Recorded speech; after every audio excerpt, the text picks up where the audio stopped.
Add an extra flower. Oh, young man, he goes and give Shosho a flower. That's so nice. You're loved again. Okay. Thank you.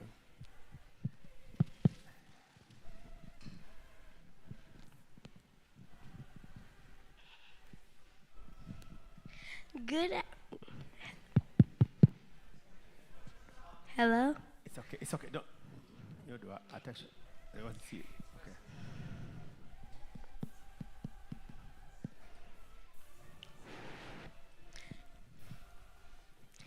Good afternoon, KCC. My name is Sarah Kiswe. And my name's Frederick Kiswe. And today we will be doing a poem for Martha Karua. Martha Karua is a Kenyan politician. She's regarded as a strong woman, sharp, tough-talking Kenyan political lady who does not compromise when it comes to fighting for women's rights. She is a women's activist. She is also a member of the parliament. She was a member of the National Assembly.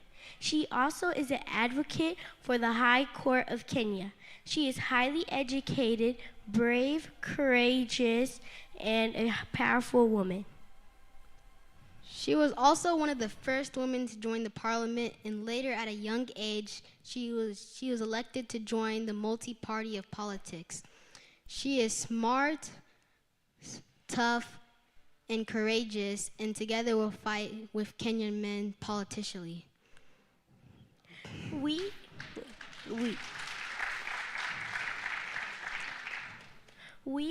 You have empowered young girls like me and Kenyans to be strong and fight for their rights. We honor you and may the Lord continue to bless you. 3, 2, Roses are red, violets are blue, sugar is sweet, and so are you, Martha Karua.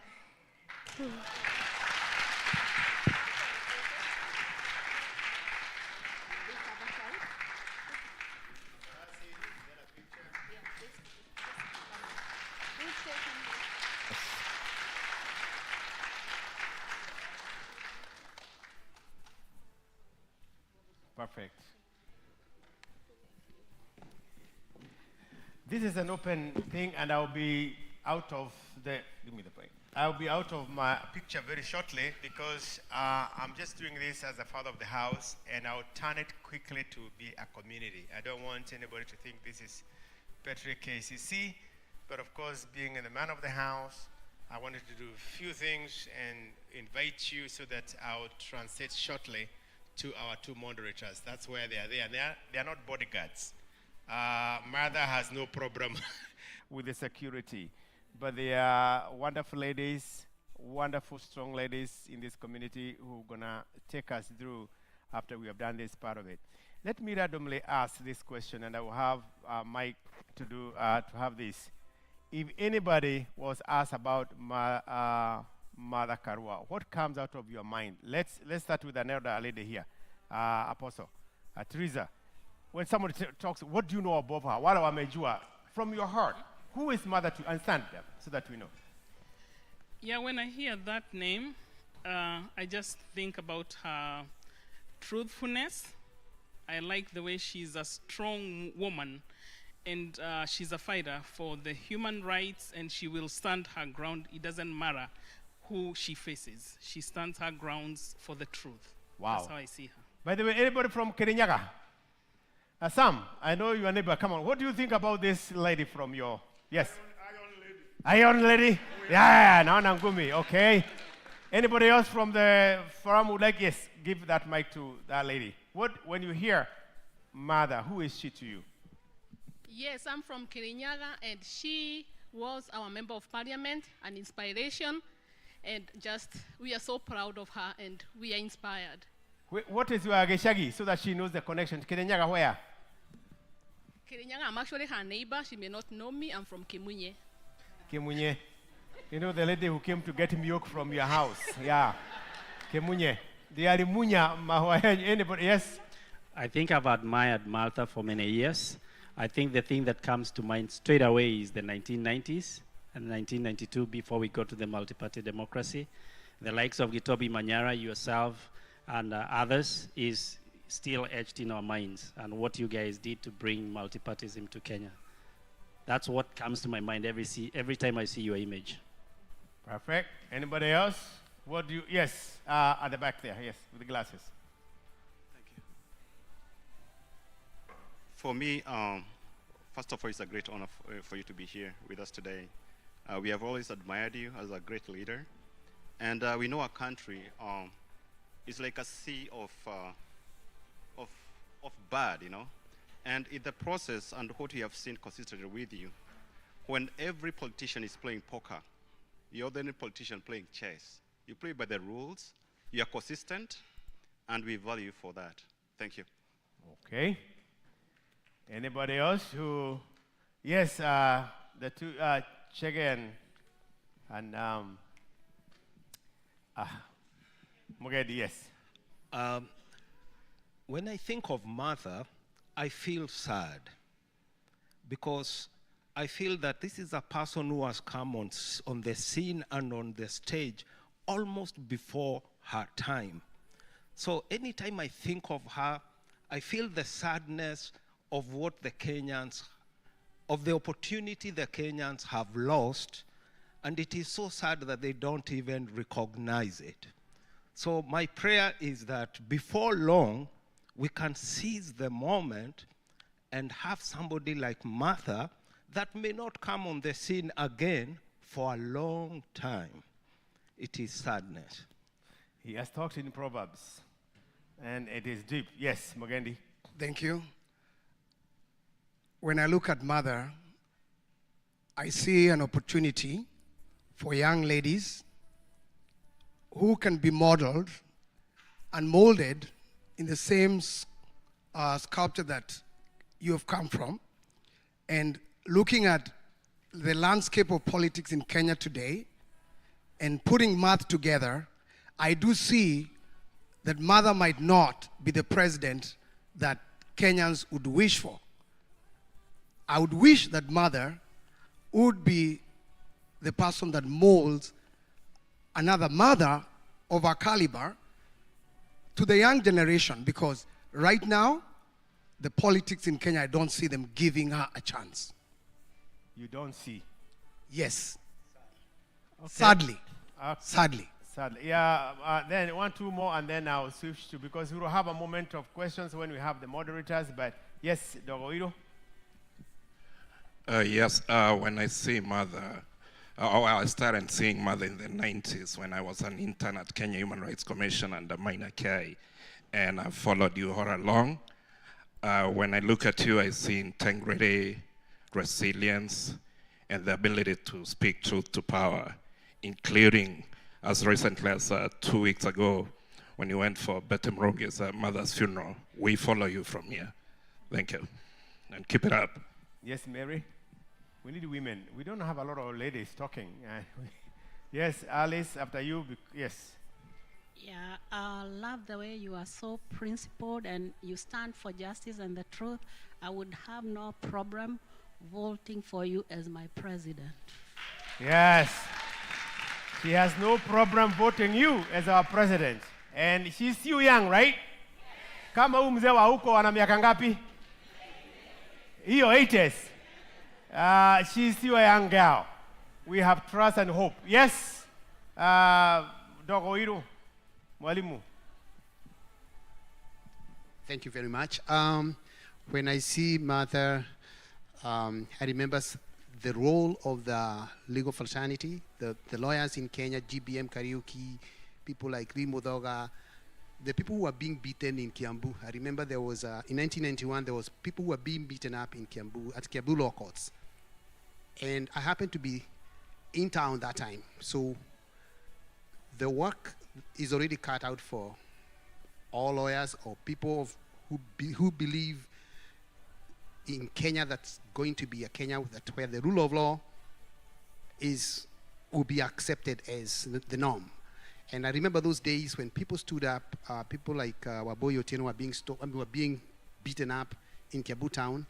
And I hope those days are coming to a close, where people are not going to be beaten up because of speaking out for what is right for the community. Thank you so much. Any other lady? Hakuna lady? Yeah, I want to hear more ladies. Yes, yes. Give the ladies now because we've had. Yeah, Alice Dogo. There's Alice here. Hello. No. I said Alice. She has had her hand forever, and she's my mother. I don't want trouble. Yes. Thank you so much. When I see Martha, you see yourself. I see myself in you. She is no nonsense. She can fight anything and everything. And even if it means just being by herself, she will do it. I join you. We'll fight together. Don't worry, be careful. Don't worry. Some other ladies, yes, there at the back.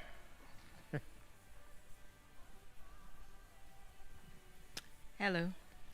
When I see Honorable Mother, I remember as a young teenager when she first vied for MP of Gishogo. I think you are 26 years old or something, the youngest MP, and how you motivated me to love current affairs and how you have stood your word, and especially the time during the Kibaki government when you stood your word and you walked away because you believed your truth.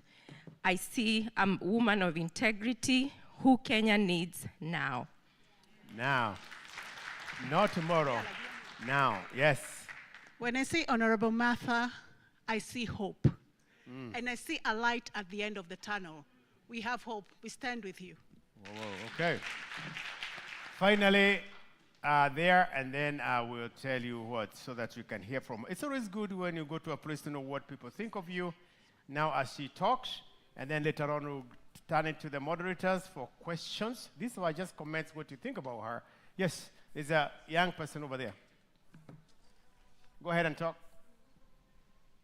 Then I'll invite Muhesh. Yes.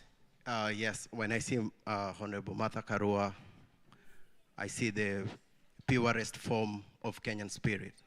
I think it is your time to narrow down the gap that we have seen of a scam of a country that is unrepresented.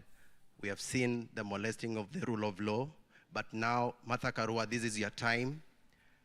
Keep the focus. Let's see you taking the leadership and taking Kenya forward. Thank you. Thank you so much. We are so happy for that. I just wanted those few comments. I know later on, David will be coming later to talk about what he thinks for us as people of diaspora, what to expect. We've had some meetings, and I know he'll do that. Ladies and gentlemen, I don't want to hijack this. It's 3:20, and it would be good for us to hear from our guest. She'll tell us about the book she has written, and I hope you have gotten that book. If you have not, she is signing, and there are people already have the books without making lots of noise. Kate has some books there. This is the station where we have some book. Shiro Murata has a book here. If you need it, she's going to sign it, and it will be good. I'll say this on my own behalf. People don't know there's a side of me, but there's a side of me. But hope this is online, right? We are talking to the people, right? Yes, thank you so much. Let me tell you, I'll say it again. I have done the origin for 25 years. Anybody who tells you politics dirty, it's people who make politics dirty. There's nothing wrong involving matters of politics. I don't know whether we have any political scientists here. What is politics? Politics is policies. Is what? Is the decision people take. When the leaders make decisions, they affect you as an individual. They decide the price of food. They decide how much you have to pay for school. They decide about taxes. They decide all these things. So this is a calling. And God allows people to serve as politicians so that they may serve humanity. And on behalf of this community, Madam Mother, we really thank you. We are here a few years ago when we had our cultural setup. You encouraged us. And we are here to welcome here in Atlanta. Feel at home. She came last night, and I think she'll tell us how she has felt. So what I want to do is to honor her. We are going to clap hands, stand, welcome her. She will speak. The minute she speaks about the book and about Kenya, I'll turn it over to our two moderators to invite questions, and then we'll come later on to close. So let's all rise and give hands to our sister as she comes. Thank you for your work. Thank you for your effort. Thank you for your resilience. Thank you for your patriotism. Thank you for your love for our country. Welcome. Asante sana. God bless you. Sit down. Welcome, Mheshimiwa. Good afternoon, everyone. Asanteni sana for welcoming me into this great community of compatriots. I was remarking today that your passion for Kenya and your passion for our culture, your pride of being Kenyans surpasses those of us at home and what we do at home. You are keeping our languages strong by teaching your children not only the languages we speak, but also imparting our culture in them. By coming together to remember Kenya, you are doing it more than we do because of nostalgia. I came in last night to a very warm welcome by Pastor Gigi, by Rebecca, and by Monica. And when I went to the home I went to, because I'm being hosted, it was so warm, I actually thought I was with my family in Kirinyaga. It really has been very warm, and that's the same warmth I continue to find among those of you who are there. Thank you for making me feel at home, away from home. And thank you for keeping together, far away from our motherland. I want to be very brief because it's been a long day. Firstly, to say, I do not need to list the problems bedeviling our country today. I know you keep in touch. I know you know the broken state of governance. You know that the Constitution is no longer being used as the operation manual. Otherwise, there would not be abductions, deaths, torture, and all things going wrong. I know you have been victims of monies you send home to buy property, and the property ending up being somebody else's title, or you end up being conned. I know that you are subsidizing healthcare when your loved ones at home have nobody else, because NHIF disappeared and the SHA chief is not showing up. I know you are subsidizing education when the system has failed like it has. I know you are subsidizing livelihoods because poverty is on the rise, not on the decline. When working people are being left with so little or nothing on their pay slips that they can no longer feed their families, pay their mortgages, pay for their cars. If you look at the page where auctioneers advertise, you would think the newspaper is owned by the auctioneers. So many people are in trouble. We all pay taxes and nobody refuses to pay taxes. But one of the principles of taxation is that you cannot tax people beyond what they can reasonably bear. Taxation is not supposed to be completely extractive where it brings you down. It is a contribution to the services and to the running of your country. But when you are overtaxed and the services diminish, it becomes a big problem. When corruption becomes the norm, not the exception, and it is official corruption being practiced by those in leadership, those affiliated to them, and their cartels. There is corruption even among the ordinary people. But people give up and revert to that status when everything becomes about corruption. And I want to remind you that Kenyans have in the past helped the nation to fight corruption. If you remember when Mwai Kibaki came in, and when people believed that the country had charted a new path, policemen on roadblocks were forced by citizens to return the 50 bob, 100 bob they had been given as bribes. The Kenyatta International Conference Center was recovered by an orderly mob. I'm calling it a mob because hundreds of people entered KICC, flashed KANU out, did not damage the building or anything, and called the Minister of Information to take over the building. Kenyans can stand and help the state to become orderly, but only when they have hope. And today the lesson here was about faith and hope. Faith comes from trust, because where there is a deficit of trust in leadership, there can be no faith or belief in them. Hope comes also from the same thing, trust, where you see indication that things can change.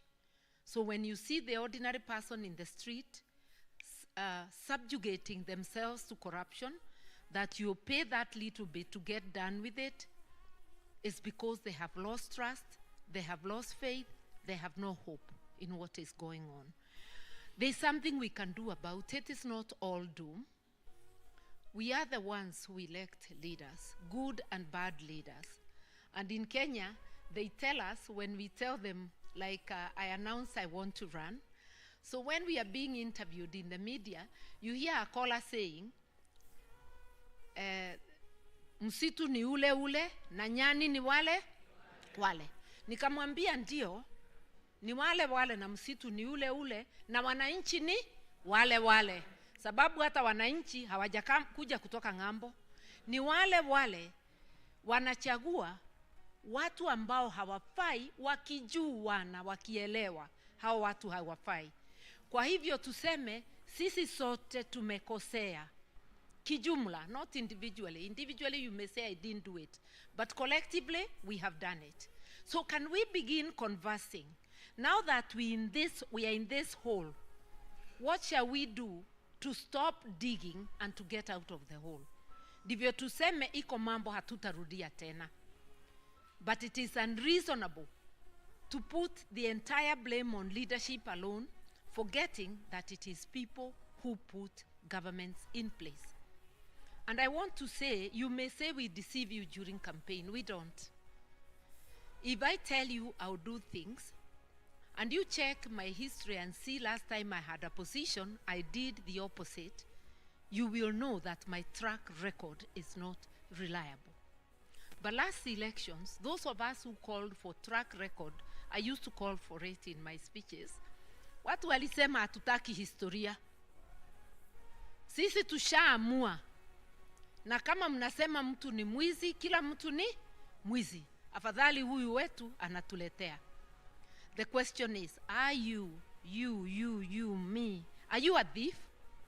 Is everybody a thief? We all know that what we were saying is not true. Even in your village, in the neighborhood you live, bad people are known and they are few. Actually, the majority of people are average people who would like things done the right way. But those who like things done the wrong way talk so loud you would think it's the same village, it's the whole village. They suppress those with a contrary opinion and they will fear to voice. But if I voice my stand, you echo it, another one echoes it. Just 5 people in this group, you will find more and more waking up. But if everybody who stands, the first 5, are siding with the wrong side, majority never speak again. So can we gather our courage and realize Kenya needs you. Kenya needs each one of us. Leaders cannot change a country. They can advocate, spearhead, but without the support of majority, no leader can bring change. But together we can bring change. Right now I want to invite you to initiate conversation, not just here in Georgia. Initiate conversation with your loved ones at home, people you call, people you send support to, friends you just converse with. What is it that we shall do? And it is simple. We have an operational manual. The same way you get an operational manual when you buy a new car or a washing machine. Our operational manual to operate a corporation called Kenya is our Constitution of Kenya. If it is how to use public finances, a whole chapter. If it's on leadership, a whole chapter. If it is national values, I am not telling you to take Mother Karua values. You are also not telling me to take your values. As Kenyans, we agreed on our national values and principles of governance, Article 10 of our Constitution. Transparency, accountability, inclusiveness, social justice, equity, equality, all those things that are about your rights, my rights, our human rights, our collective prosperity. Those are our national values, and those are our values as Africans. Imagine even in our families, mothers protect the youngest. If you find your bigger child pulling the small one, and it may be the small one who started to kick the bigger one, you never ask where it started. It's wachana na mtoto. If one family member is sick and they have no money, you contribute. Even here, because there is family, your blood, and there is family, the friends and neighbors God has given you. If one of you has a misfortune, the entire Kenyan community, irrespective of where they come from, they become your family. If you have a celebration, once again, they all become your family. So we must support each other. And that is community, the value of community, and it is in the Constitution. Kenya is our larger community. You come from a family, you have a community of friends, you may consider those who speak your language your community, but Kenya is the super community of all communities. And we are together to look after each other. Article 43 talks about basic needs, that a government must facilitate the basic needs of the people. So what would we do differently? For instance, because I'm asking for that chance, a Karua administration would use the operational manual. It means that you ensure there is accessible education, accessible health, you make sure that there is housing, and if there is no housing, because it will not take a day to build houses, you will ensure there is some social support.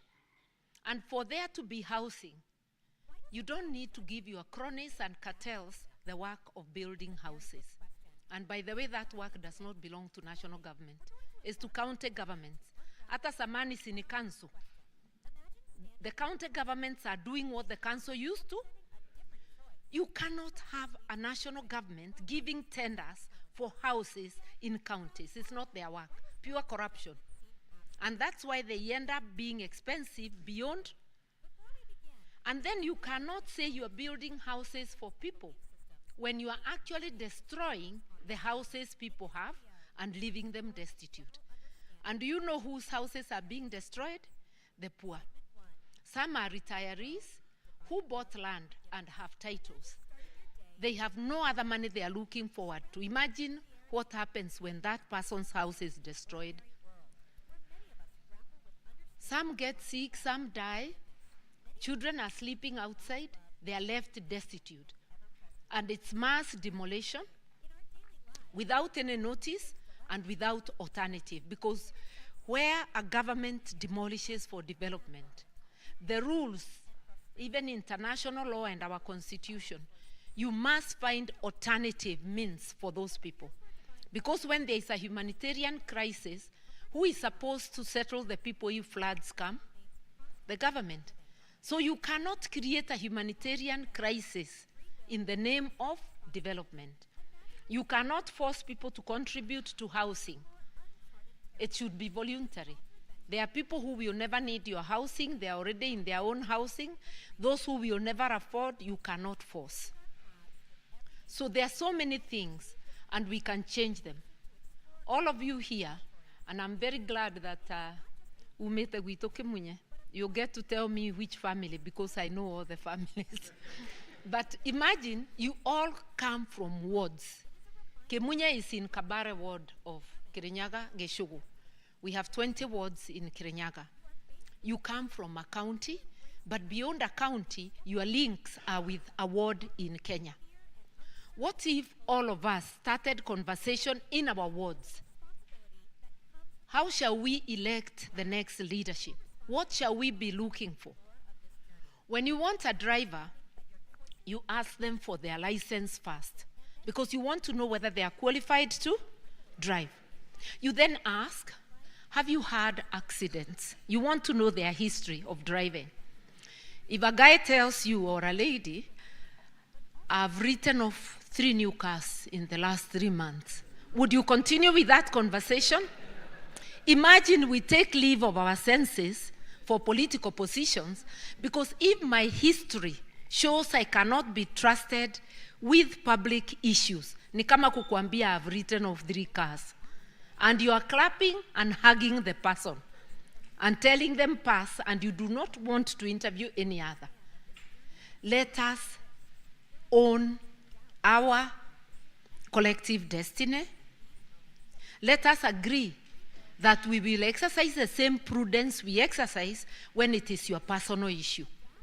Collective issues are more dear than personal issues. When they go wrong, they punish many. They punish the vulnerable. Do you know Shashif is causing death?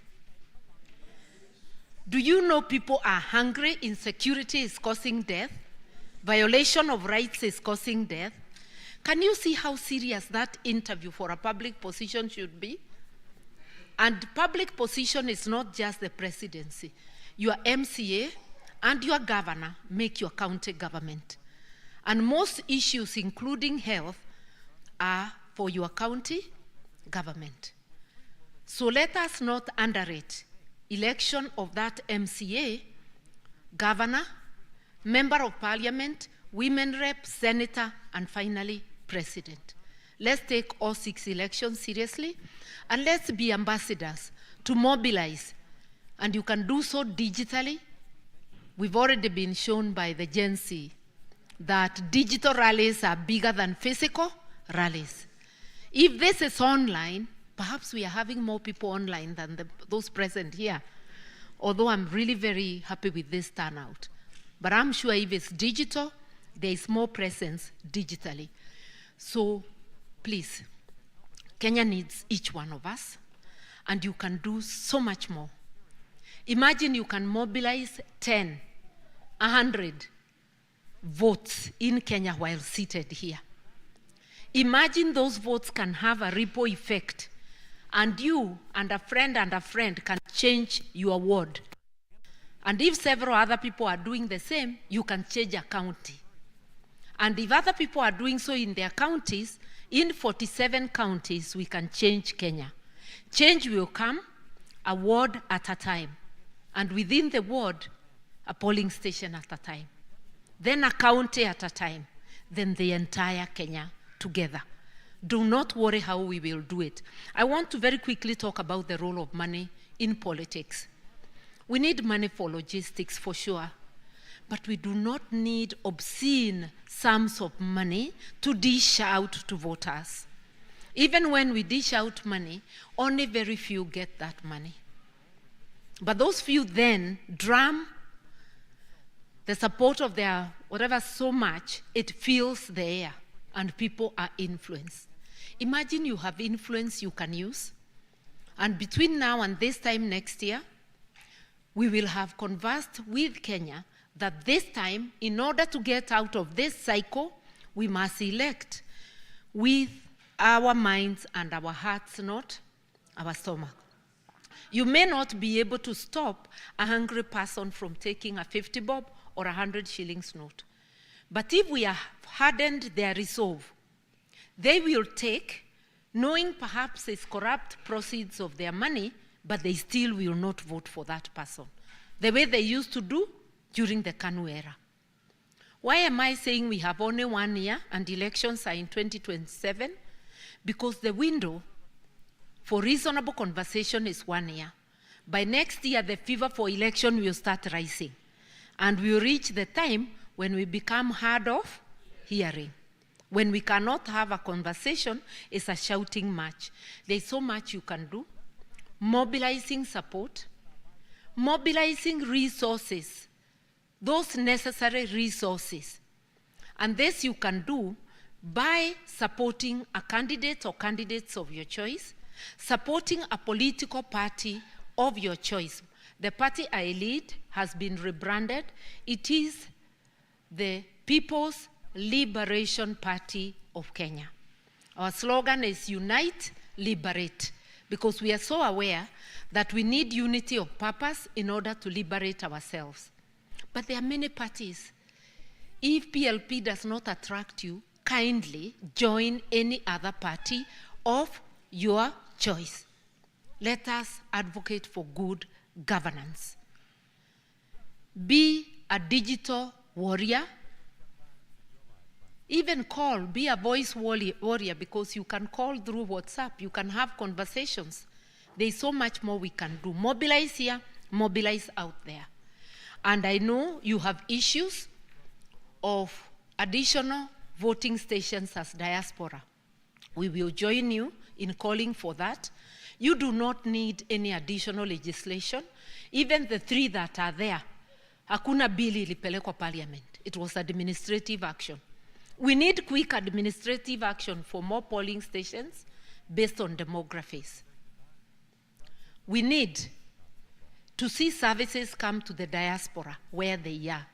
Nothing stops the ambassador sitting in Washington from choosing a period in summer where they go 1 week to each of the states with a heavy population of Kenyans. It is possible to bring services to you. We want to encourage you to demand, not to request, to demand for services. You are the #1 foreign exchange earner. Last year alone, 641 billion. The total number of, money the Kenya government last year gave to the 47 counties for their running was 341 billion. It pales when compared to your total. For development in the 47 counties, which is Kenya, apparently 109 billion. You are a very significant force. We want to encourage you to leverage your financial clout and to say no taxation without representation. Please let your voices be heard. We in Kenya undertake, and I personally undertake, to help amplify your voices. As I wind up the political talk and then 2 minutes of the tide, I want to say this, that in Kenya, just like here, we Kenyans have this Harambee spirit. When we want something done, we get together. When you want a road which is impassable, Kenyans get together in the absence of official services, and they can even build a bridge. Like I know Membly Estate built a bridge recently because it had collapsed and the state has taken too long. And I know up country, I see women and men carrying stones to put at an impassable point of the road. Water projects, electricity projects, people contribute. People have even built schools. I just want to tell you, there's only one project we ignore. Siasa ni muradi. Chama ya siasa ni muradi, and a candidate stepping up, hiyo ni muradi yako. Why? You're looking for better governance. And politics is life. It determines the services you get, even your security. Tuchukue siasa, vyama vya siasa, na siasa kama muradi. If you leave me to get money alone, I'll probably concentrate on filling my bag when I get there. But if I'm your muradi, you will hold me to account. I will owe it to you. And we will be stopping cartels from funding candidates to then demand their drop of blood when we get there. Kindly let us tell our people. Uchaguzi ni muradi wa kuboresha nini? Nchi. Asanteni.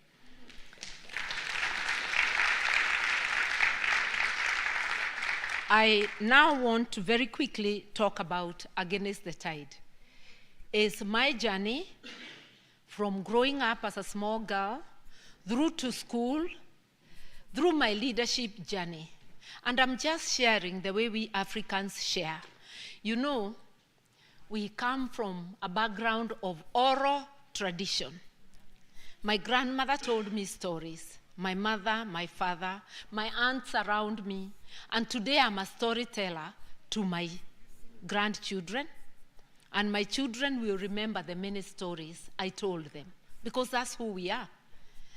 But because now we have reached a stage where we share more than those who speak our languages, and where we want to share for posterity, we are putting our stories in black and white. This is about sharing.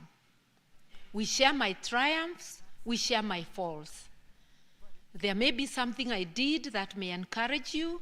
There may be something you will avoid, a pitfall that you may avoid. So this is a question of sharing. You want to understand me better, you will see me in this.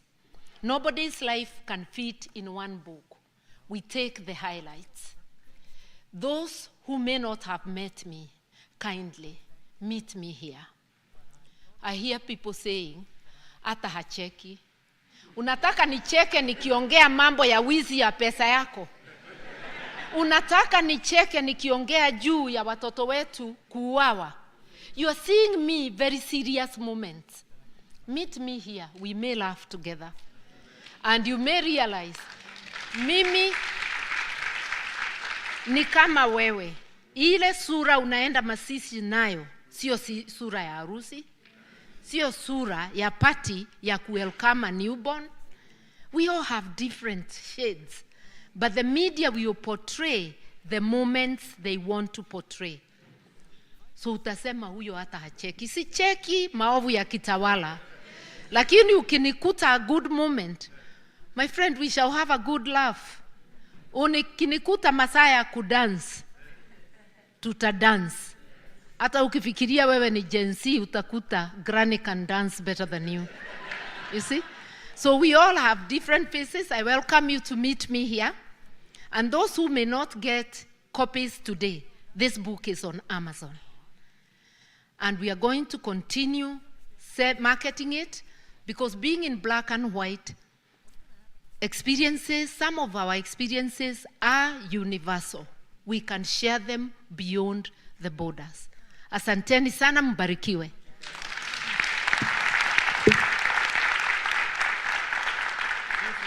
I want to turn to our able moderators to take us through.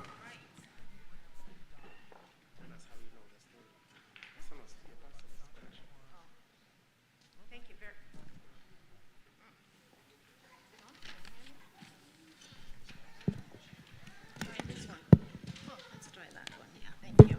Thank you. Asante sana, Honorable Martha Karua. As we've said, we are honored to have you here, and it's truly a pleasure to have you here. So we will, as we had, alternate with Kate to moderate this event. We have some questions that came from individuals who were not able to be here. So what I will do, I'll start with one of the questions that came from someone who was not able to be here, and then we'll go from there. So the first question that we have here, and I believe this question came from Sue Mwaura Ouko, sent a question, and her question was,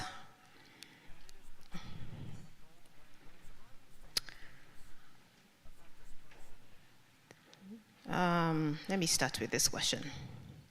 What is Kenya's problem? Does eliminating Ruto solve the problem?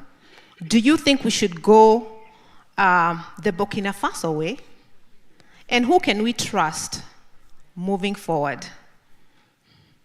That was the first question that came.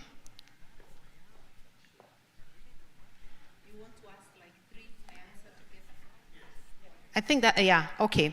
That was the first one. The next one was, is there a way that through IABC courts, that the IABC can be obligated to include non-consulate registration centers? And then the final one, which may be tied to the first one, is now that Ruto has come out of what type he is, you as a key member of ODM once stated that he was unfit to be the president in the election. How will you convince Kenyans that ODM, and you in person, and I don't know if this individual is aware that there might be a shift, is the party to lead Kenya, and at the same time, Raila and his team being part of Ruto's government, how come you and other oppositions took so long to support the Gen Z's demonstrations? I think that second part is the most important. How come you and the other opposition group took so long to support the Gen Z demonstrations? I think we can start there, and then Kate will ask the rest of the questions.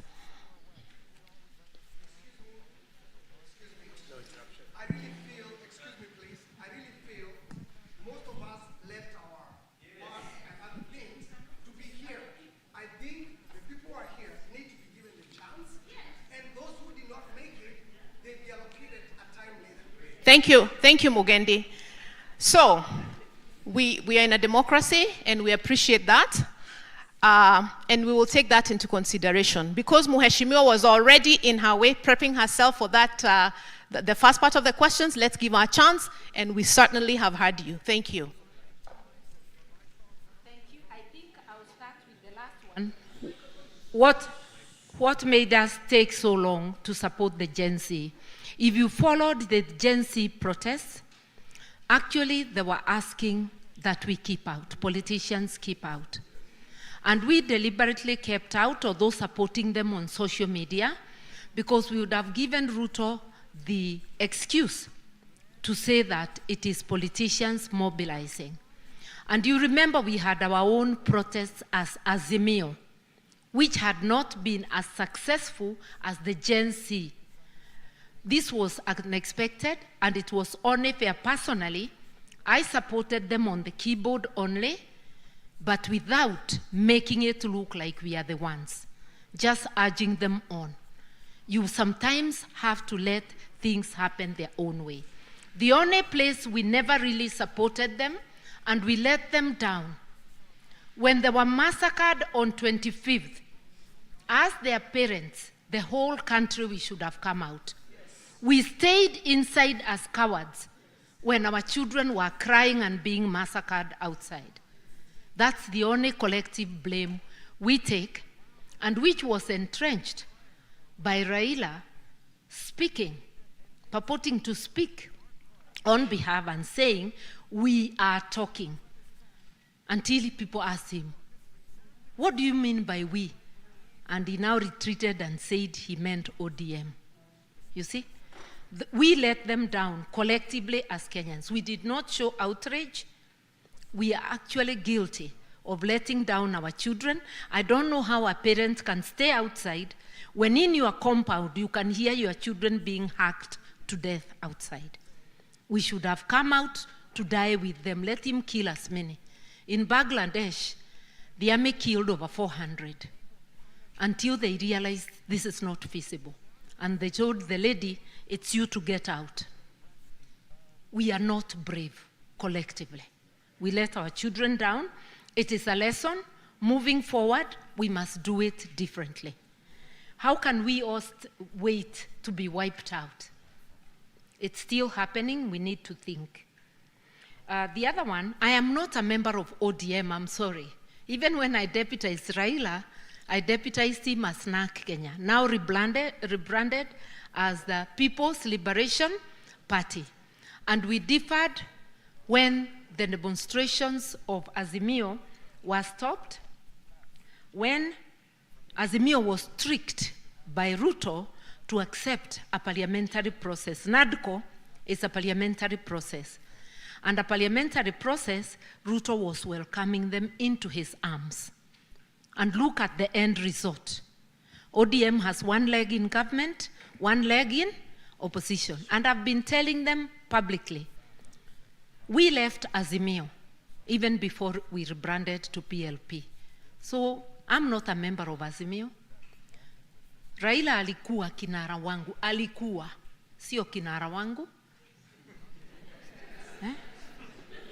And it is by choice. We agreed to disagree because failing to relinquish opposition or watchdog committees, which belong to the opposition, when you are actually in government by donating your people to be part of government and dining with the government, is a violation of the Constitution. Watchdog committees of public accounts and public investments must be chaired by virtue of the Constitution and the standing orders by a party that is not in government. And when a party in the opposition wishes to be part of government, you have to do a formal political marriage. And that is called a post-election coalition agreement, which has to be deposited with the registrar. Yani unaelezea umevuka. You have moved to the other side. They've refused to do what is honest. We are calling them out, but me, I'm not a member of ODM, never was its partner, but we parted ways. Yeah.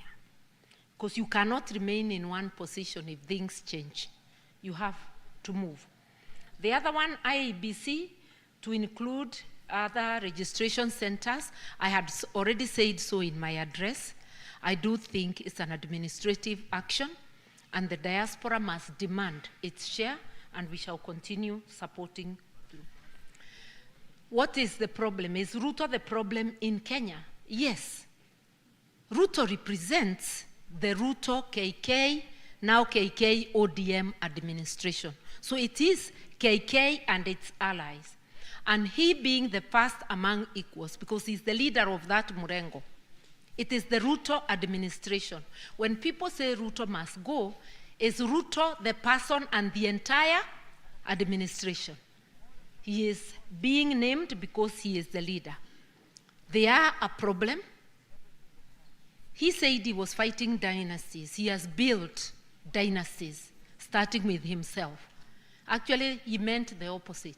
Alikuwa akituambia atazijenga. He talked of cartels. He's the greatest cartel.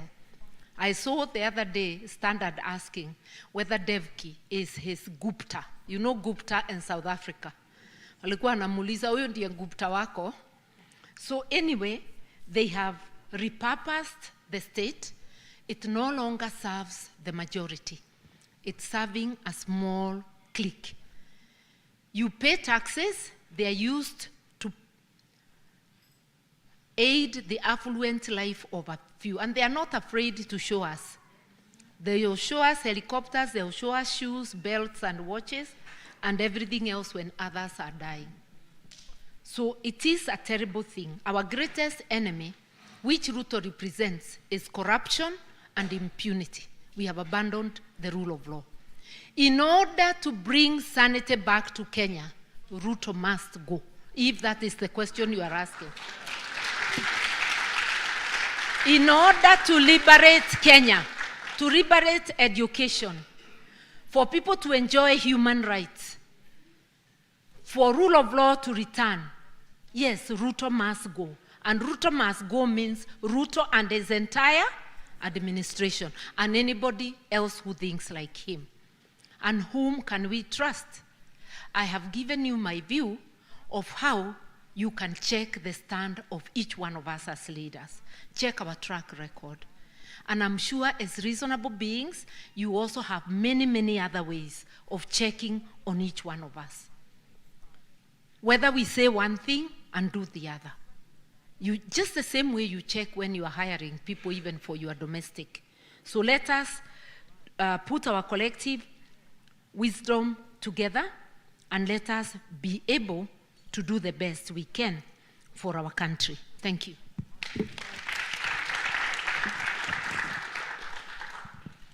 Wow, good afternoon, everybody. We appreciate you, our Honorable Mother Karua, so much First of all, welcome to Atlanta. We are happy to have you and congratulations on the book. So we will continue these candid discussions with Martha. I have met Martha today for the first time, and I can tell you, just for the little time I have met with Martha, I've really connected with this lady. I have seen her as this tough iron lady we all know about. Actually, I had to ask her, where do you get your niche? Because she is a go-getter. Ladies, let us get empowered by Martha. She is strong. She is a strong woman. And women, we have become strong. So let us continue with these conversations. We are here to support you, Martha. We are here to listen to you. And we will continue with the questions. And I know there are some people who will be passing the mic. I think I have the first one. So those who are helping us, just stand up.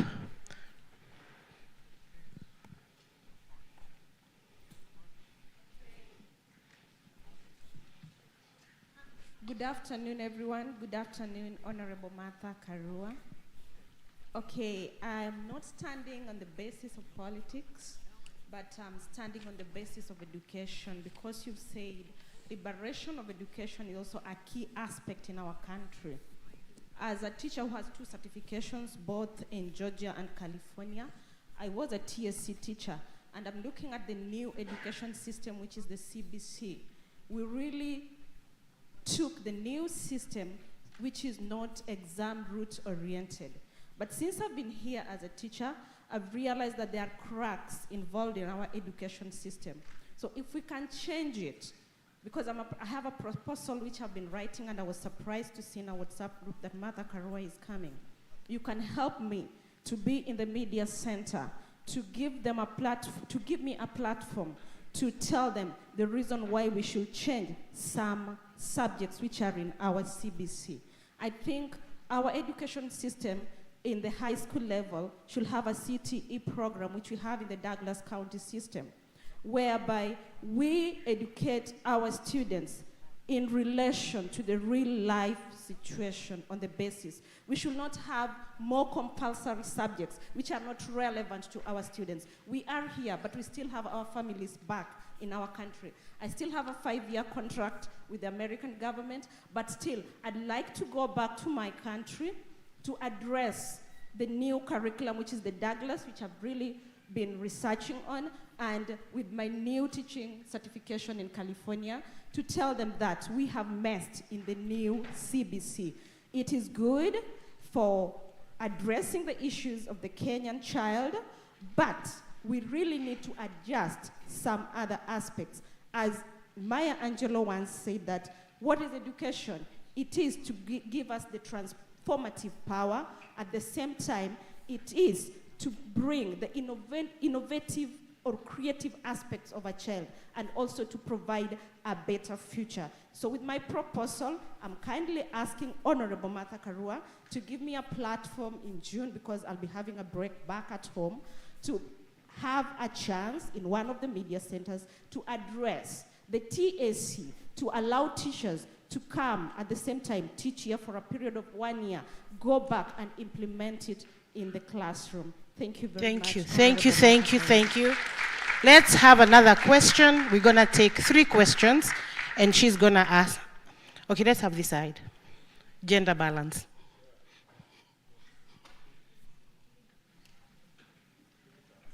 They can hear me even without the microphone, I guess. So mine is political because it goes to the reality. I was in Kenya about a week and a half ago, and I met some person that works in the Ruto government, and he was saying the 2027 is in the bag, and the reasoning was this. According to UNHCR, there are about 3.5 million refugees, and I think Ruto has kind of committed to provide those with Kenyan IDs. If they get Kenyan IDs, they'll be registered as voters. Now, looking at the landscape today, I know the LSK of late 1980s and early 1990s seems to be very different today. I think Omtata now represents the LSK, or he does the work of LSK. And I really like what that senator does. So I'm just curious, from you as a senior counsel, representing as a representation of the legal fraternity in Kenya, what, if anything, will Kenyans do to make sure that that doesn't happen? Because I believe the IEBC system is very solid in terms of the voting day. Based on what I understand, it's very difficult to rig from the voting day because the vote count is at the polling station all the way to tallying. But how do you forestall the illegal registration for those people that should not register as voters? How do you forestall that from happening?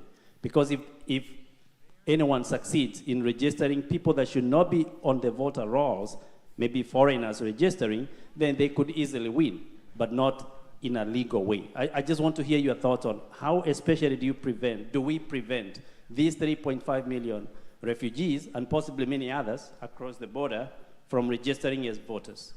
Thank you. Thank you so much. We will have one more question. I think he raised his hand first. Let's have one more and she'll answer and then we'll continue. This is a political question. Tying to what that gentleman has just said, the fact that we know sometimes if we are struggling right now, we have pain, should we wait until 2027? Or is there any provision by the Constitution? Now that we know we are in a country where presidents have been taken to court and even to jail, why can't we have an avenue where if the current regime is corrupt and there is evidence, what is the law that can provide so that we remove them ahead of time? Thank you. Thank you, Mheshimiwa. Once again, I'll start from the bottom and say this. The Constitution provides that sovereignty belongs to the citizens.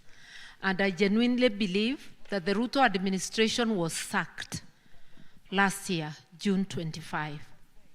37 counties were out in numbers that are unimaginable. If it was a self-respecting administration, he would not have sacked cabinet. They would have resigned as a government and paved way for a new administration.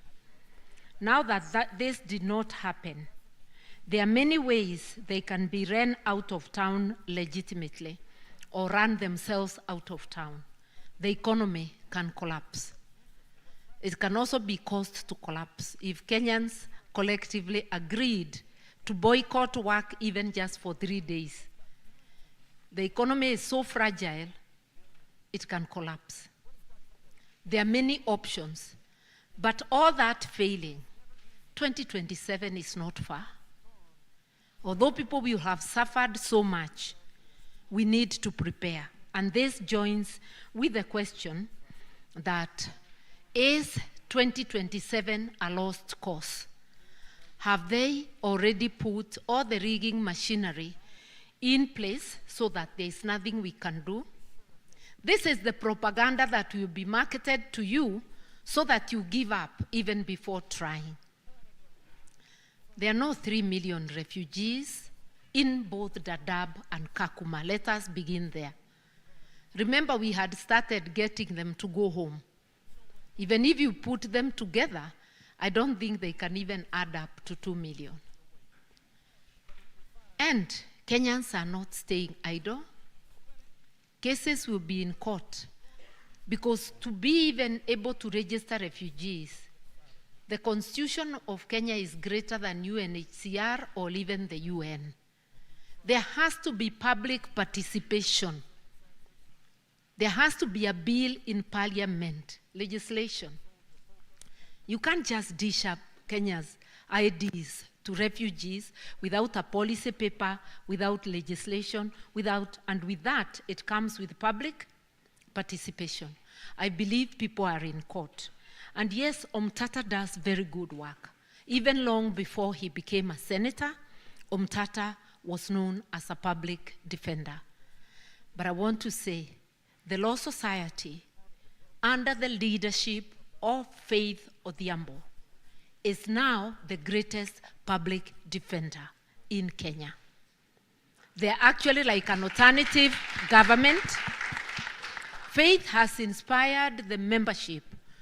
Faith, a young woman, and a scholar, has inspired the membership that anytime the public are arrested, whether in Isiolo, in Mombasa, in Kakamega, any place in Kenya, with just a click of a phone, she'll be able to instantly mobilize lawyers to appear. And if you have followed, you have seen it. If it is the abduction cases, Faith was able to get LSK to go to court to question the cases. And then she named several of us who had shown interest in fighting abductions as interested parties. I was an interested party in that case. Omtata was. The Kenya National Commission on Human Rights, the Kenya Human Rights Commission, which is an NGO. One is a constitutional body, the other an NGO.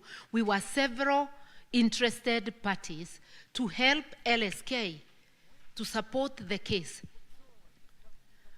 The court gave what I would call a funny ruling the other day and said that we now go and prosecute the application. I will not go into the merits of that, but I want you to acknowledge that LSK is back, and it's back under the leadership of Faith Moni Odhiambo.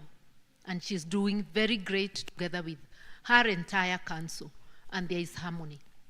We still appreciate the effort Senator Omtata puts. There is also another doctor from Nakuru called Morara Omoke. There are several Kenyans who have come up. They may not have acquired the prolific status of Omtata when it comes to suing. Omoke is in Nakuru.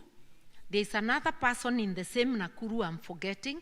There are several people around the country who are now regularly suing the government. And it is something beautiful. We are under a dictator, but the only difference between this and Moi era is that there is a constitution that helps us to push back, to get, even if it's temporary orders, to fight these things. So we have not lost. And those who are wondering how we shall win when it is Ruto and ODM putting in an electoral commission, we are telling Ruto, even if you put together a Ruto electoral commission, bado tutakushinda. Please do not agree to be smothered before you even try. We are willing to try. And as the opposition, we are uniting. We have unity of purpose. Not everybody has come under it, but the doors are wide open for everybody to come under that umbrella. To defeat a dictator, and that's what happened during the Kanu era, you got to front one main opposition candidate. And you've got to move the country to the extent that a majority, a large majority, vote on one side. If you remember, Kibaki had over 63 or 67, between 63 and 67%. KANU membership in parliament dropped to under 40. We are saying the next elections, constituencies are 290. We must not allow KK and its allies to have more than 40. 250, lazima iwe upande moja. And all the votes must be largely on one side. That's the only way to defeat a rigging machine. I saw it in Senegal in January of this year. And we are telling our neighbors in Uganda and Tanzania, they must also unite. Because what happens in Uganda is affecting Kenya. And what happens in Kenya is affecting? You saw me going to Uganda to fight for Besigye. By the way, the case is still on. Because we must show the dictators, if they unite to oppress us, as citizens of Jumuiya, we are uniting to push back. Wafanye ile wanataka. Fear is not an option. Hata ukikaa chini ya kitanda kwako, watakukujia huko chini ya kitanda. Wacha tutoke tuwaonyeshe hata sisi we are not living at their mercy. It's under the mercy of God. So please let us not give up before we start. These are not the only thoughts, it's my thoughts. Search yourself. You might just give us an idea on how to bust these guys. Finally, I think I've answered all of them because I've answered. Oh, education, yes, teacher. I can see this one here in TSE. Those are very good thoughts, madam. And it is your right, as the right of every Kenyan, to contribute to education policy and even later legislation on education. CBC was hurriedly crafted. And by the way, it was not our original idea. I tell you the truth, it came from UK. We are still a colony in our deeds. Waliweka CBC huko, wakatumana kwetu, tukaichukua, tukakimbia nayo. All right? We have no preparedness, teachers had not been trained, hastily enacted, and a bother to parents. I will not tell you that tukiingia hivi tutaichange siku hiyo. But if we start now, developing policy, and that's why we need those ideas, because we intend to have a common platform as the opposition, and we are many candidates, and we are saying let everybody grow their brand. Mother Karua anajikuza na PLP. Kalonzo anajikuza na chama yake. Matiang'i atajikuza. Kila mtu atajikuza. And then it will begin to become obvious that XY may be the leading candidate. And then we find a fair way of settling on one. Going to the polls, many of us, is automatically voting for Ruto. And it's a crime against Kenyans. You see? You also can pressurize us that we either are together or tukae. You know? Let's join this conversation. We are in a very, very bad place. I want to welcome you and tell you that PLP would like to hear your ideas on education. But when you come to Kenya, take contact. I will help you get to a station where you can discuss your policies. And even if you want to write an op-ed in the newspapers, we'll support to have you air your views. We are not, none of us has a monopoly of wisdom. And I have learned through my leadership journey, you succeed when you are open to ideas. Even as a minister, I wasn't an expert in water when I went to the Ministry of Water. But using my experts, the ministry was shining. You get the credit when you allow people, human resources to guide you, you get the credit. When Kibaki gets the credit, he didn't do it alone. But he was the type of person who allows talent to show up. Ruto is failing. When you become a know-it-all and you lock out talent, when you make your ministers and your senior people robots, you fail because nobody has it all. Thank you. Thank you. Thank you so much. I'll have my co-moderator do the next questions. Thank you. I have my own personal question while I'm here, and then I'll take a couple more, and then we will go back to the ones that are in. Honorable Karua, you talked a lot about what we can do. As a diaspora, and we have had some of these conversations, we feel that in spite of all the remittances that we have continued to provide to prop up that government, we still do not have a voice. And we have talked about the various ways that we can be included in the process. One of my questions was, what would a PLP presidency provide to the diaspora? And number two, what would 100 days, the first 100 days of a PLP government look like? I will also take two more questions, and then we'll let you answer. Thank you so much. My name is Timothy Ndegwa. When I see you, I see my mother, my sister, and my daughter. Then I know the term Gen Z came out last year, but I think you're the first Gen Z when you walked out in front of Moi. That was so daring. I mean, like, fista putadu. and you walked out. My political question is this, and you alluded to that. Sometimes a week or so ago, S.K. Mashari was talking somewhere in a funeral, and he talked about how corrupted or doctored our electro machines are. You've been you've been both sides during the Kibaki time and the other times. What is it that goes on there, or what is it that can be changed that you know of? Because you can vote, but most of the time you vote and the following day we see you in court defending somebody who lost. So on the electoral machine, what is it that you can do to help?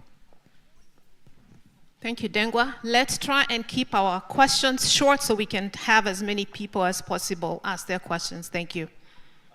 Looking back during Moi's time, there are 2 times that the opposition lost because they could not unite. And it was so clear they were going to win if only they had united. Are you now telling us that the opposition is going to unite, and whoever they come up with, even if it is not you, you will support them? Because I think that's the only time that we'll be able to defeat this regime. Thank you.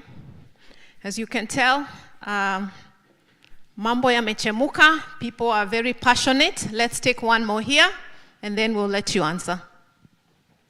Yeah, thank you.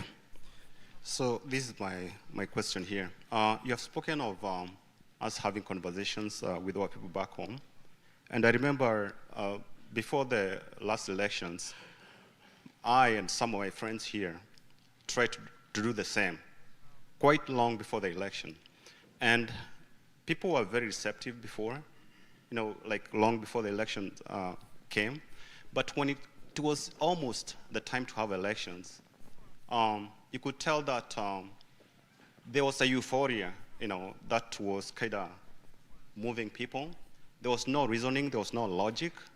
There were a lot of lies. And I think it went like, if a lie is repeated so many times, it appeared to be the truth, So my question is this. I know you have faced this many times, especially even with your book, like Going Against the Tide. Many of us are not as strong as you are. I remember I got so much insults, and especially on the social media. I had to delete my Facebook account. I remember it was bad. We could see this coming. We are not here just out of nowhere. We made this decision. So how do we have these conversations? How do we are able to convince people that you should put yourself in the center of the election? It's not about euphoria. It's not about my friend is voting for this person, so I'm voting for them, or we are voting for this person. Why am I doing this? How do we do that? Then second, the kind of politics that we have in Kenya today is greed-driven. Money is stolen from the treasury. It has now transformed to borrowing and to steal, and the money is actually stolen even before it gets to Kenya. Now it has even come to begging, like going foreign trips to beg, to steal, and the money now, how is it used? It's used to bribe politicians, even bribe people to come and cheer somebody in a political meeting, in a political gathering. Now, my question is this, because this is not the first time that this has happened, and you have been very consistent in how you do your things. You could have chosen to be bought, to become a multi-trillionaire with stolen money. How are you able to do this? How are you able to be consistent and retain your values? Thank you. Thank you. Again, let's try and keep it to one question only. We'll take this one, and then we'll let Honorable respond, and then we'll come back. Thank you. My name is Mzee Wesley. My question is political. How strong is your resolve to become the president of Kenya, knowing that the current president, William Ruto, is a very serious political operative who will buy anybody just to retain power? Because we have seen an opposition and an uprising of Gen Z that came up And most of those formidable figures now have, they have died off. Recently, we have seen that Morara Kebaso is no longer even online. So how strong is your resolve to face the bull by its horns and take the presidency? And two, are you ready to compromise? Because you are a gem for Kenya. Are you ready to compromise and even go to serve the people of Kirinyaga? Because that is like low-hanging fruit. Thank you. Thank you. Mheshimiwa? Mercy, you asked what my administration, a Karua administration, would do.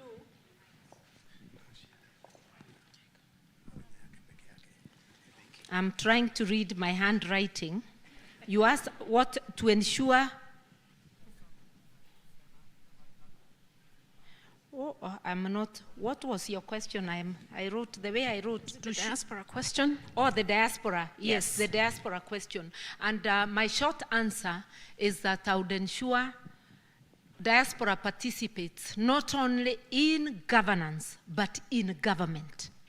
Because if you make an appointment in government of a person who is from diaspora, it means that when you are discussing diaspora issues, there is a person who knows from lived experience. You cannot represent people's interests when you really do not exactly understand what they are. And it's the same argument we use as women, that unless there is a critical mass of us, you cannot be able to understand us. The same with the youth, with people with disability. Diaspora is a special category in any country. It, like everybody else, requires representation in government, not just in governance. I was asked about what SK Macharia said recently. SK, my good friend, was talking from his personal perspective as a member of ODM. He is talking about the 2007 elections.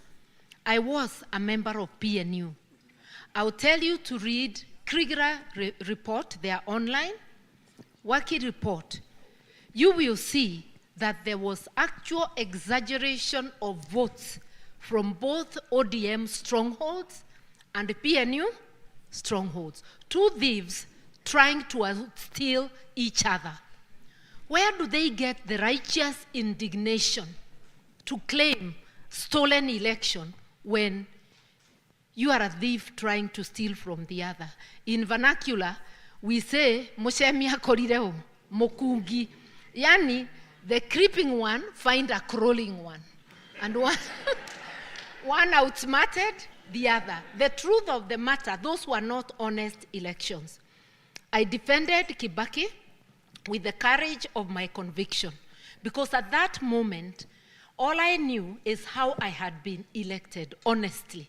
By the way, I never faced a petition the 4 times I was elected, because my ballots were counted normally.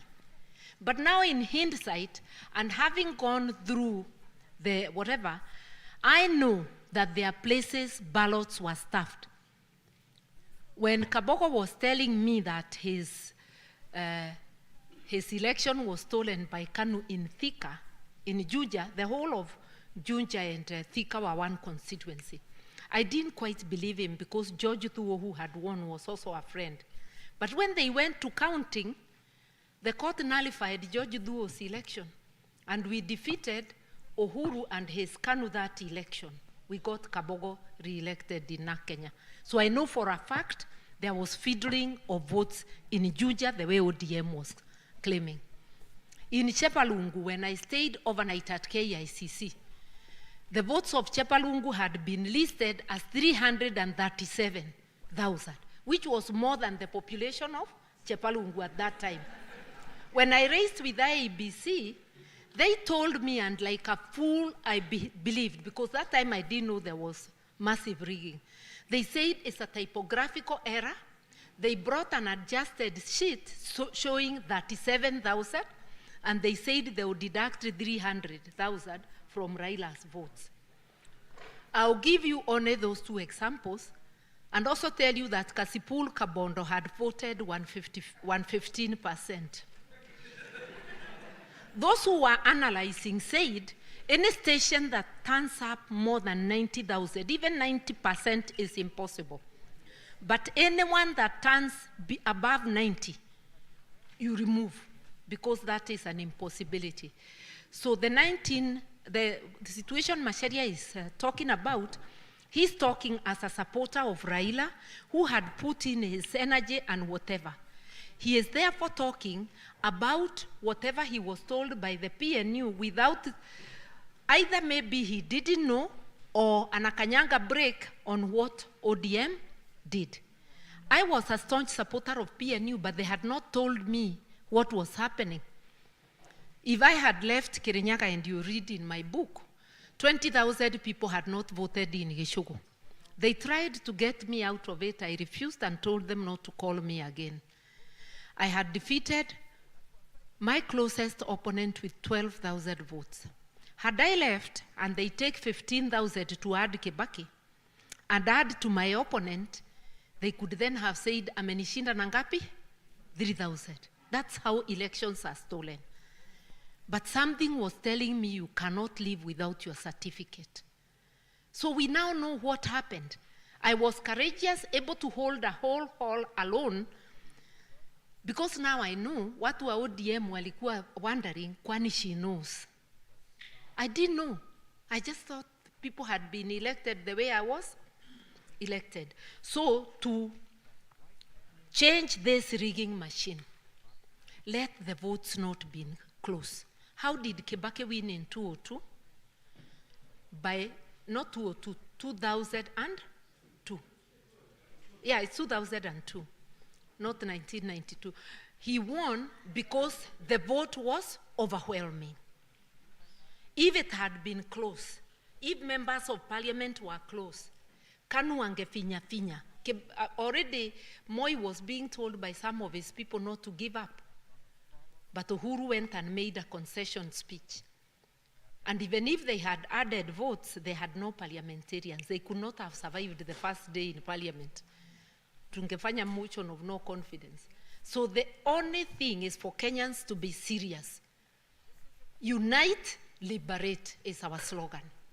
You will not liberate without uniting. And yes, you asked. I very much want to be the CEO of Kenya because I feel strongly I can withstand the pressure. I actually say I was made for hard times, not for normal times. So I feel I can do this, and I am ready for it. But after all that, should it be found that somebody else should be the flag bearer, Kenya is greater than any one of us. I would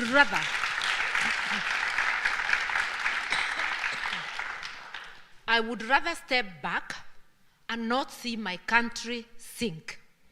I have not been in an elected position since 2012. My voice has not diminished. It's not election, it's not a formal position or money that moves me. It's a commitment, a calling within me. I can still serve you even not elected. But I am putting my bid not as a joke. Mugendi, this is very serious. I'm not giving at it before I start. There has to be a fast, and that fast you're looking at her. Yes.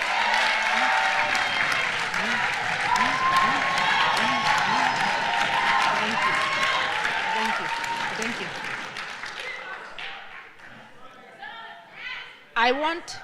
I want to agree entirely that 1992 and 97, opposition lost to Moi. Moi was winning with 33%. Unaona ni kama kurogwa tulikuwa tumerogwa. Wakati huu hatutarogwa. We shall pray, we shall act, and your voices will be so loud, warning those of us who might want to deviate, that ukienda uende peke yako na hatukujui tena. If your voices are loud enough, we shall remain on course. The other one is about, I want to say also in 2022, If you remember, Raila took time, Raila and Uhuru, to decide what they want. Going around the country, crafting Azimio, not saying whether he will run or not. Then towards the end, when Ruto ameenda ako karibu kumaliza, ndio Azimio imeingia. Me as a candidate, I came in 2.5 months to the elections. It is a miracle that we did so much, caught up with a group that was permanently ahead. But after I came in, we really worked and we caught up and we surpassed them. And yes, I'll tell you without batting an eyelid, we won. We not only had 187 seats in parliament to their 160 something, and that's why the court is repeatedly saying Azimio was the majority party.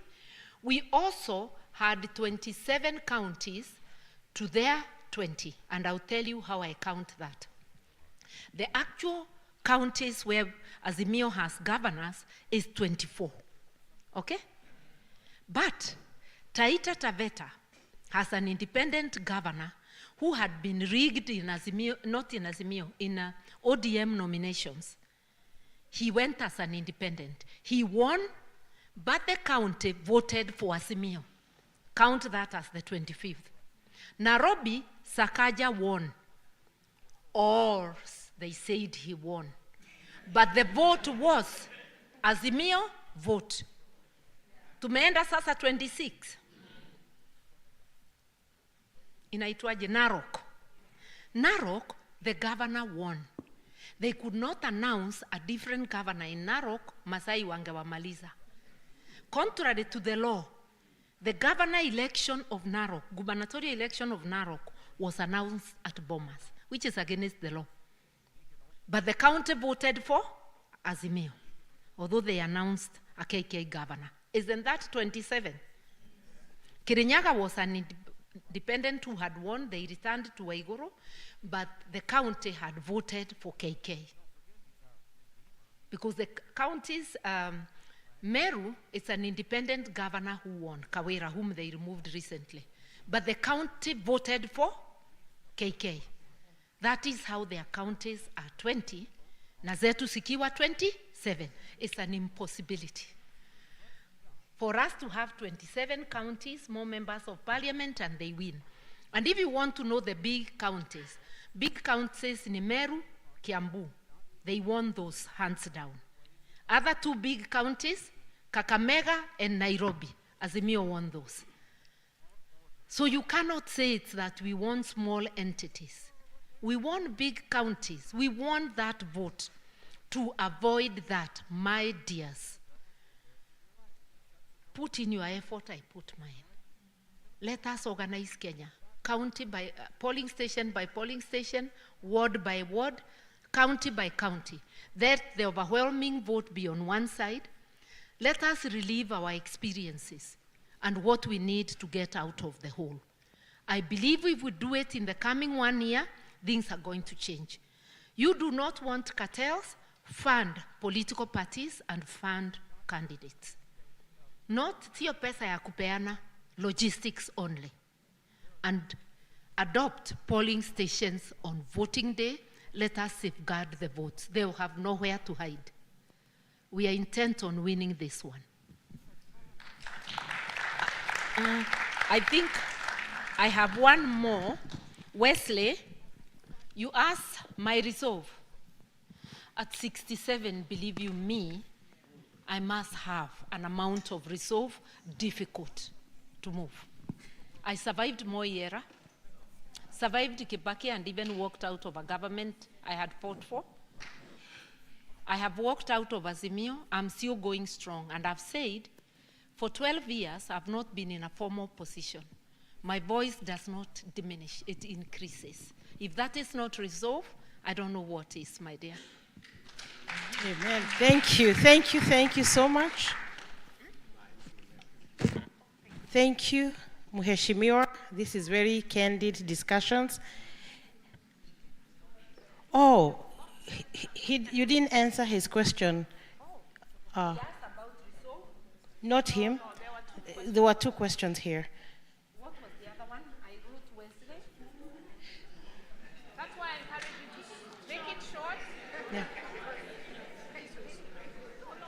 he asked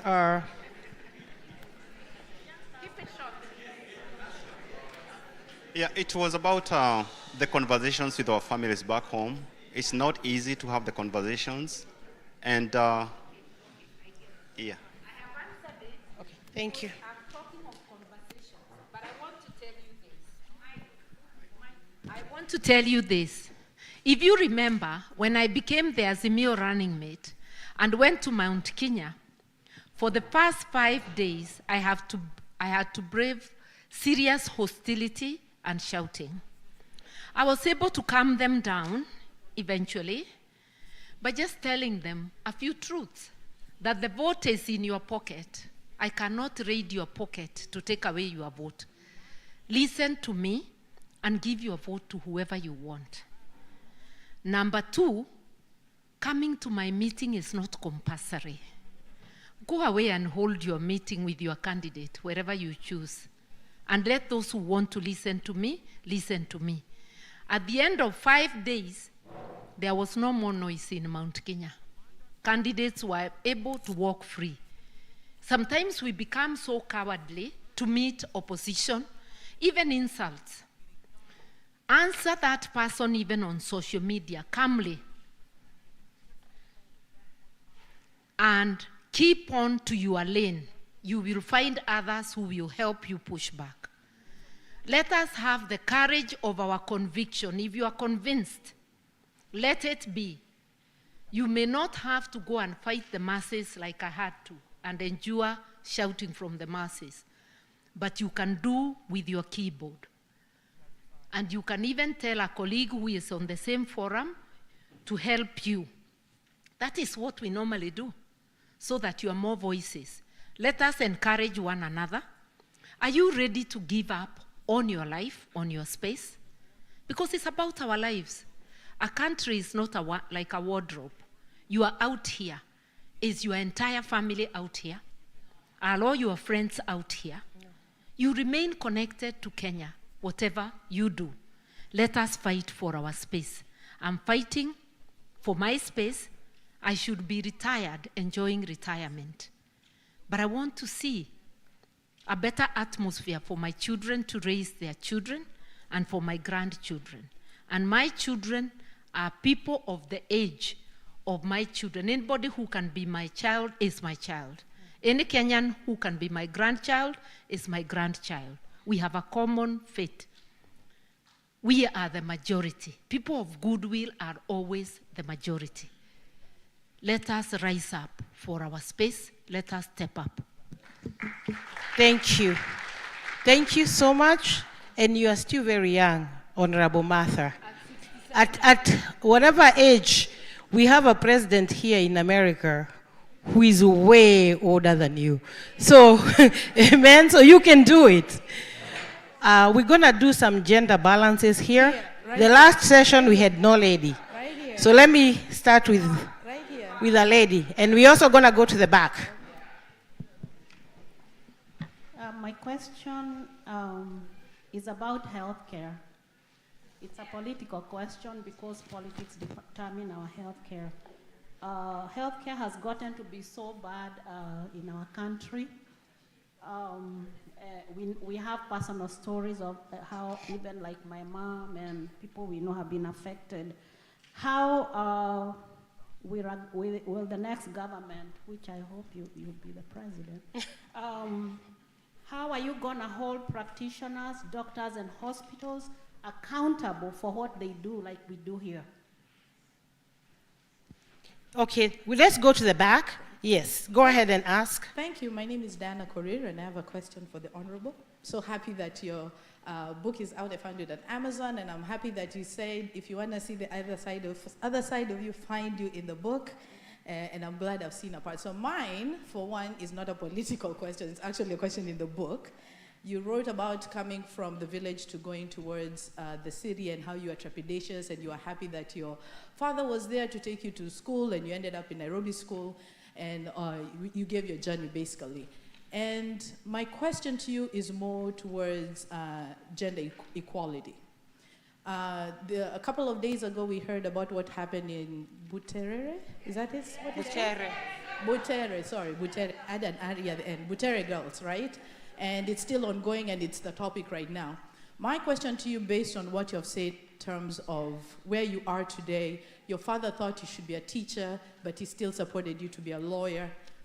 Where are the girls that are being supported to be the next Martha Karuas? Where are we seeing them being mentored into being the next, so that we can see balanced governments, that we can see balanced positions, that we can see balance in all those areas where it's not you just look and girls don't see, young girls don't see those who look like them or aspire to be them. What is your thoughts around building those that girls can be able to look up and one day say, I saw a Martha Karua standing and I'm standing because I'm the next? Thank you. Thank you, Martha. Let's keep our Diana. questions short, please. Let's keep them short. My name is Samuel Ndongo. Mine is election process. Does the Constitution of Kenya require to have a national tallying station? Because election is done at the polling station and is manual, just like here. But there's a process of transmitting from the polling station to Nairobi. That's what the problem lies. Is that a requirement to have a national tallying station? Or election can just be announced at the polling station? Okay. Thank you. One more, and then she can answer. Okay. Hello? Mother, yeah, you told us that by 2027, you guys will have found a compromise candidate. But when we look at the people who are on the scene right now, I would love to see you as president, no question about that. But a lot of the people who are on the scene right now, basically it's people who have been there all along. And we saw from the Gen Z protests that it's about time to find a way of bringing them in. What's your strategy to bring them in and not just have the same leaders and just having, oh yeah, we'll lead you, but giving them a seat at the table. And then closely related to that is when you see Raila telling me he has one very disappointed supporter, but at the same time, when Raila went to clean Ruto, and two guys also cleaning the Gachaguas or the whoever comes from, whoever falls out with Ruto and crosses over to your side, and two guys also doing exactly what Raila is doing. Thank you. Thank you. Yeah, you can go ahead and answer. Thank you, Mheshimiwa. I'll start with that juicy one. It cannot, by the remotest imagination, be said to be the same. Gachagua joining the opposition with Raila joining Ruto and refusing to do it formally. I've already said it is unconstitutional because the law has a provision about clear drawn lines of the majority party and the minority party. Already, KK is illegally holding positions of majority. Minority, which is opposition in a presidential system, should be held.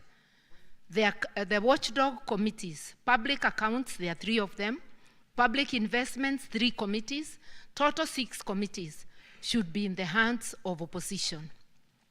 So when Raila sits, ODM sits on them, and their members are in government, they are supposed to audit Opio Wandai Energy or Paranya Planning. They are supposed to audit Joho Mining, to audit Beatrice, East Africa. How will they audit them? What space is Gachagua missing by being a strong voice to oppose Ruto? He has no office he's holding. The members following him from UDA have even been removed from their committees in parliament.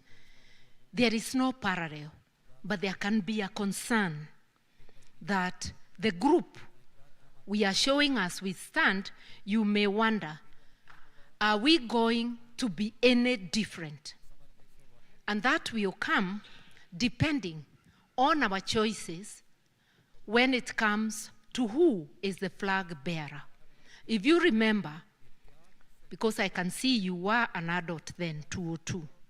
If you remember the National Rainbow Coalition, which brought in Kibaki, when Raila walked out of KANU, he brought with him such people as William Ntimama, George Saitoti, Kamodo, he brought Kalonzo, and many others, some of them who had been very vile critics of multi-party democracy. We never stopped to ask, and who are you? Our vehicle was stuck in the mud. They helped to push it out, and we won. The optics gave people the relief and the confidence that this time we shall be able to out KANU. There are people who are voting for KANU out of fear. Even now, there are people who remain in KK purely out of fear of reprisal. When we show a significant force, we give those weak people the power to come out. But as Kenyans, because I will not choose myself as a candidate. As Kenyans, we have to be very careful how we pick. One, we commit to be guided by the Constitution. I called it the operational manual. Once we commit to that, as a people, then how we elect, and not just the president or the 7 position, matters. We either can have more of the same or we can have a different.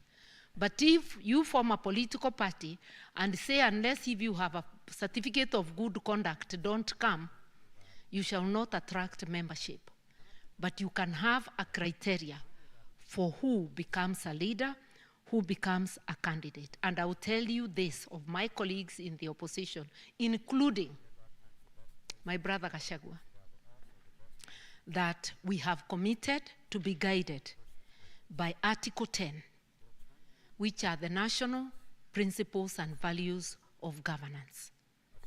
It is up to each one of us to demonstrate that we embrace them. I cannot give, even in Christendom, I cannot give you a testimony.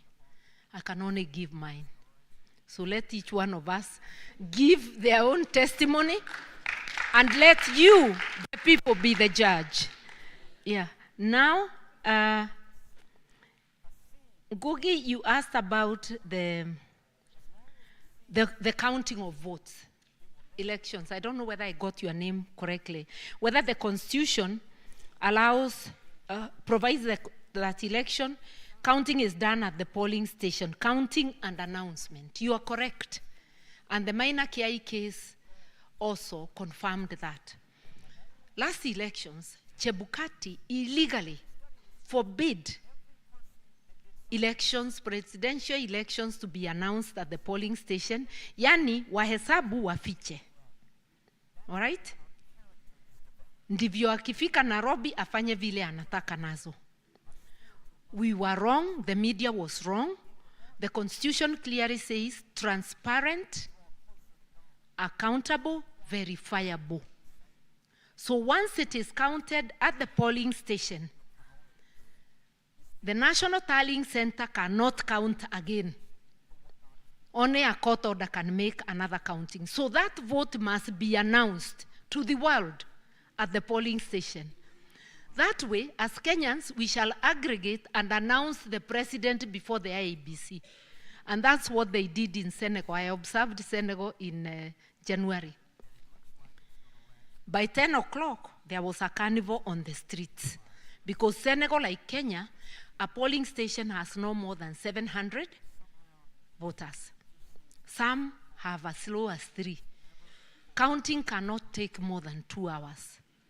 So by 10 o'clock, the carnival that was in Dakar, the government tried to give wobbly statements like there can be a runoff. They were overrun by the people countrywide celebrations until the candidate of the government called Jumaye Faye to congratulate him.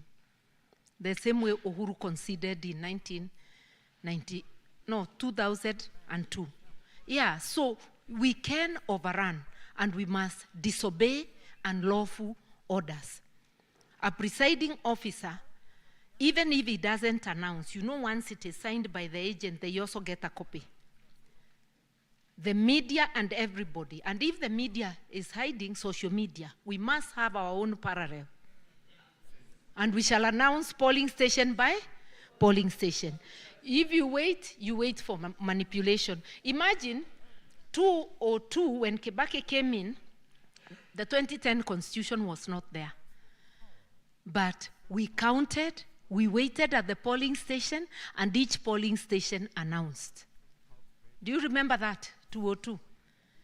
We did not wait for Kivuito. In fact, I remember telling Kivuito that if he does not give us that certificate, because he was withholding, it was at City Hall, not KICC, tulimwambia, within an hour we are going to make you irrelevant. Because we were going to announce as a party, as NARC. So he actually hurried and took the certificate to Kibaki. We were just going to declare ourselves the winner. Because what more time are you going to give people? So as Kenyans, we must have a parallel tarring process. Diana, you asked about gender equality, the issue of Butere girls and what we are doing about mentorship. May I tell you that I'm very proud of Butere girls and of our children in secondary schools because they stood in solidarity. Whether guided by their teachers or their own protest, it doesn't matter. They spoke. And governments and society are laughed at through satire. If you cannot stand satire, change your ways. The current administration has been killing young people just because they laughed at them on social media. In fact, Ruto was hard to say that people continue putting him in coffins, he will put them in a real coffin. And he has put several in a real coffin. What kind of parents puts children in a coffin just because they were either rude or laughed at you? Those children are expressing their thoughts. It's irritating, but they have a reason. You have refused to hear them. Even your own child can be very mean to you when you are mean to them. So listen, let us learn to listen, to appreciate satire. The same Malala had done a play the other year, the other election. Echoes of? No, drums of, it was drums of what? Shackles of Doom. That one now was against Uhuru's administration and supportive of Ruto. Why analia kwa nini? Kwa nini alie kwa sauti kubwa namna hiyo? Because of echoes of war. Why don't you change what you are doing? And if Malala was useful to him that time, how come he pushed him off? His culture of use and dump, wacha aipate. And if you're asking about mentorship, the book you hold, my dear, is part of the mentorship. By people reading that story, we mentor by sharing, and sometimes by just the way we carry ourselves. So that you'll find a person you've never met, a child in school saying, I want to be like so-and-so. So I do hope day by day that I mentor. And I know as a human being, there are times you do something that is not worth emulating. And I hope that I'll do more things that can be emulated. But we are also considering in the Martha Karua Foundation to have formal mentorship at a certain period every year where it can be both online and physical. I too was mentored by the society around me, by family and friends. We have a duty to society to continue mentoring. And I want to thank you for that question. I am very, very grateful. In the Gen Z protests, for the first time, we saw young women come out in large numbers, not just as demonstrators, as leaders. You saw them. You saw them in the media and everywhere. We are very proud of them. And I know that the stage has many Martha Karuas, and some are showing the promise of even being stronger than we are. And a parent is proud to have produced stronger a stronger team than they were. And I am seeing that on the Kenyan stage, there are many powerful, more powerful Martha Karuas and women leaders coming up. Let's nurture that. Finally, the SHA chief, healthcare. PLP believes not only in the rule of law and our constitution, but in Article 43. We are social democrats. And social democrats and Article 43 of the constitution, our economic outlook is clear. That is a social market economy. It cannot be capitalism without end. Social market means you must reach out for the vulnerable and provide the basic needs that give meaning to the right to life. Education, health, food, shelter, etc., etc. We would really emphasize on those things. And healthcare, I've always said since 2012, inspired by Cuba, a country without much money, but with a lot of resolve. Healthcare must be universal, and it must be from the cradle when you are born to the grave. That is the PLP healthcare policy, holding professionals accountable, not just healthcare, lawyers, accountants, everybody. Because what goes wrong in a country, it means professionals have let their country down. It's not just about Ruto and his administration. We blame them because that's where the leadership is. Corruption in the hospital, it means the doctors have succumbed. Corruption in the courts, the legal profession has succumbed. Buildings collapsing, it's the architects and other people in the building industry. We must hold everybody accountable by strict enforcement of the law. What makes this country different from ours is the enforcement. It is very expensive, personally, for anybody to walk away without paying or to snatch somebody else's bag. I saw in the airport that people coming to meet us could come to the baggage claim. I was telling pastor, anajua kama ni nyumbani, watu wataingia wachukue masanduku yote na kwenda without caring whether they are caught or not. And even the employees of the airport, watachukua na waseme sini hili watu mulituma hapa ndio wamechukua. It's because there is no enforcement. That's not who we are as Africans. But the system is so broken that everything goes. So let us enforce our laws, and I know together, because our country has resources, we shall make a country better than any other. These highways you are driving on, in some of the states, the team of professionals doing it includes your own professionals. You are in the aircraft making industry. You are in the federal system. You are making this country work with your professionalism. We have enough professionals in Kenya, inside Kenya and out here in the diaspora to make Kenya work. Asanteni.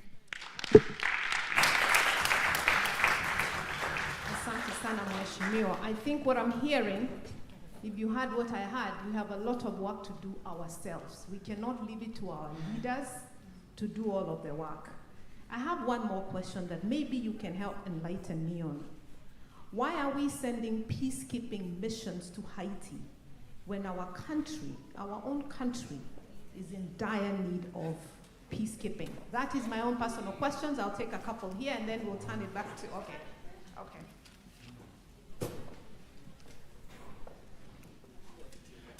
Good afternoon. Good evening, Mheshimiwa Martha. My name is Gideon Robi. I want to play the devil's advocate. We are all right now shouting, Ruto must go. Assuming he's pushed out, do we have a system that can run that country in 90 days before we get elections? My number 2 question, is Kenya ready for a woman president?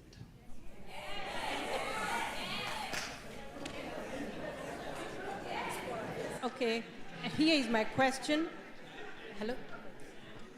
I'm going to follow up with what Mr. Robbie has said.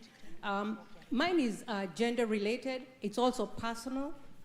There are many times we hear people say, this is a visionary before their time. She's a leader before her time. I'm always asking, what time is this? Honorable Martha Karua, this is your time. You are a leader for such a time as this. We have to look at ourselves and wonder, why are we always so gender biased? Some of it is cultural. We also saw what happened in this country just a few, last year. We need to really look at ourselves, take responsibility. But my question to you is, because this is something you're going to face, how are you going to circumvent that, should I call it obstacle of your gender? Because nobody will ask a man, do you have the energy? Nobody will ask a man, is this your time? How are you going to circumvent this? Because I know we really need a leader like you. I've followed you for so long in my life. You have tenacity, integrity, everything we need at this time. I look forward to calling you Madam President. Yay! Okay, let's have one more question. My question? Oh, you have. Yes, it's very small. Madam Honorable Mother Karua, Madam President. Number one, I believe, had you been the leader of ODM and Raila the vice, you would have been president. Had the elections not been stolen, I think you would be the president today. Here's my question, though. Since 1963, we have held elections. We have changed the constitution. We have very educated people who go to parliament. And we still get the same results. Partly because of governance, that's why some of us are here. We would be enjoying a country where we don't have to heat our homes. We would not be living in cold places or hot temperatures. Has democracy really worked for Kenya?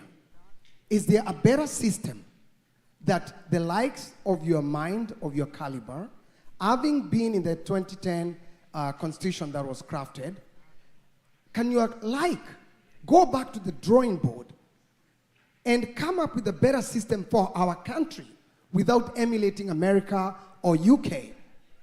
We have a system, though democratic, it yields the majority of people in our country, they are poor. They live on less than $1 a day.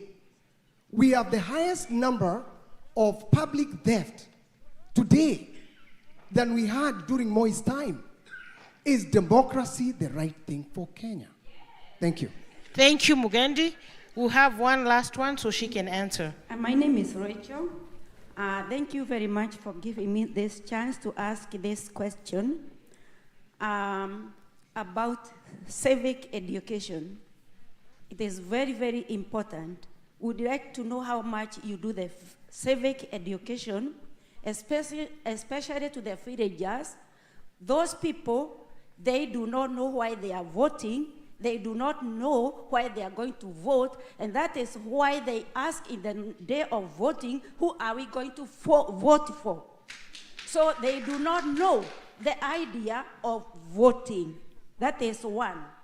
Then I would like to know, is Moi era slowly coming back to Kenya? Now, Mother Karua, I know you are a no-nonsense woman because I've known you for a long time. You are firm, you are straightforward, and you are sincere. If you want to go for the top seat, go for it. Men have cheated people for a long time in Kenya. It's time for the women now. Go for it. Thank you, thank you, thank you. Mheshimiwa, go ahead and answer the questions.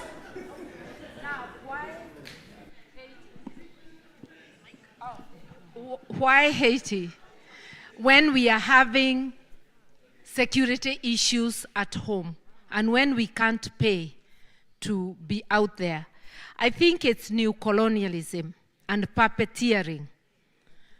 Ruto was happy to be a puppet of Biden, and like a small child on a daddy's lap, he sat on his chair and was there grinning. In fact, I tweeted Big Daddy and his boy, because that's exactly the image he gave. Haiti is very near America. If they needed peacekeeping, it should be American soldiers in Haiti. You cannot tell your poor relative that take this money, go fight the neighbor, and you have big boys who could have gone and done it. It is nonsensical. It is not something prudent, and our people, already we've lost 3. And we have a debt, which I don't know who will pay. We should already be back. And we should never fight proxy wars. Let everybody fight their war. Now, we were asked about, Robbie also asked, do we have a plan for 90 days? You must be familiar with Bangladeshi. What plan did they have for 90 days? These things happen.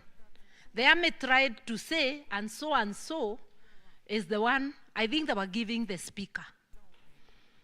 And the Bangladesh Gen Z said, no, we want Yunus. They did not have election. He of the Grameen Bank fame. He had not campaigned for the position, but there the army was told, not the person you are giving us. You want to steal our revolution. We have a person in mind. You do not have to have plans all the time. Emergencies and unusual times call for unusual solutions. Because today, if Ruto is ran out of town, or if he leaves, would we agree that Wetangula can be, not Wetangula first. The first option is this man, Kindiki, should be for 90 days. Would we agree with Wetangula? That is the thing. Those are the ones mandated. But the sovereign will belongs to the people. The fact that there is no provision of how to exercise this doesn't mean you don't have it. So if the people in one voice said no, people need not have one Yunus. You can even have a temporary caretaker council that goes through the steps to prepare for elections. Innovative solutions. Did you ever foresee the Gen Z? We never knew that our children knew so much, that they knew how to search for information, that they watched what was being done and were unhappy with it, that they could demand transparency and accountability and better governance. Let us not worry about such things. Someone was telling me that, oh, it would be unconstitutional. And I asked them, isn't it unconstitutional to steal elections? Isn't it unconstitutional to steal people's money? We try to complicate things. Wacha ifanyike tuende naturally, kidogo kidogo.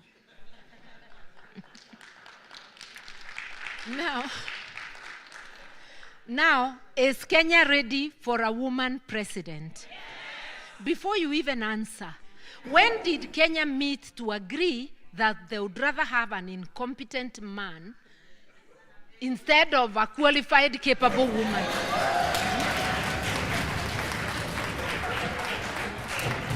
Those questions, and the media is fond of asking them, is a decampaigning question. You are trying to sow in the seeds of the people like there is something wrong. I answer it with a question. Nijue mulikutana wapi mukasema better and incompetent? People are not looking about gender now. They just want a system that is running. And I'm offering organizing Kenya to be a going concern, ran in accordance with the rules. And the rules of the club called Kenya are the laws of Kenya. Strictly apply that across the board. and everything will be okay. We have enough money, if used properly, to pay the debts and to run services. And when I say to pay the debts, legitimate debts. If there are debts borrowed that never came to the consolidated fund, that the person lending colluded to take to Panya roots, there are international courts. And courts have ruled before that odious debts need not be paid. Debts that are taken in violation of the country's laws. So we shall have a register of debts which we can audit. And there are some where the money has come, has been misapplied. We shall follow where it has gone. Imagine we also have minerals. Who exploits them?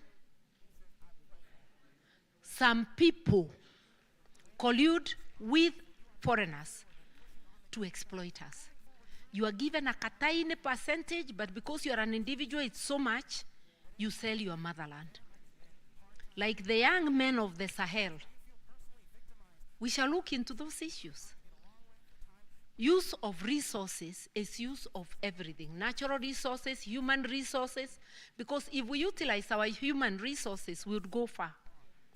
You cannot utilize any resource without first appreciating and properly utilizing your human resource.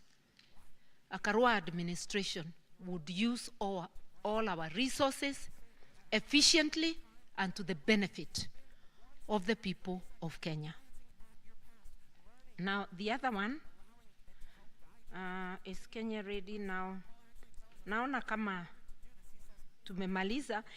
You talked of gender bias and said it is our time.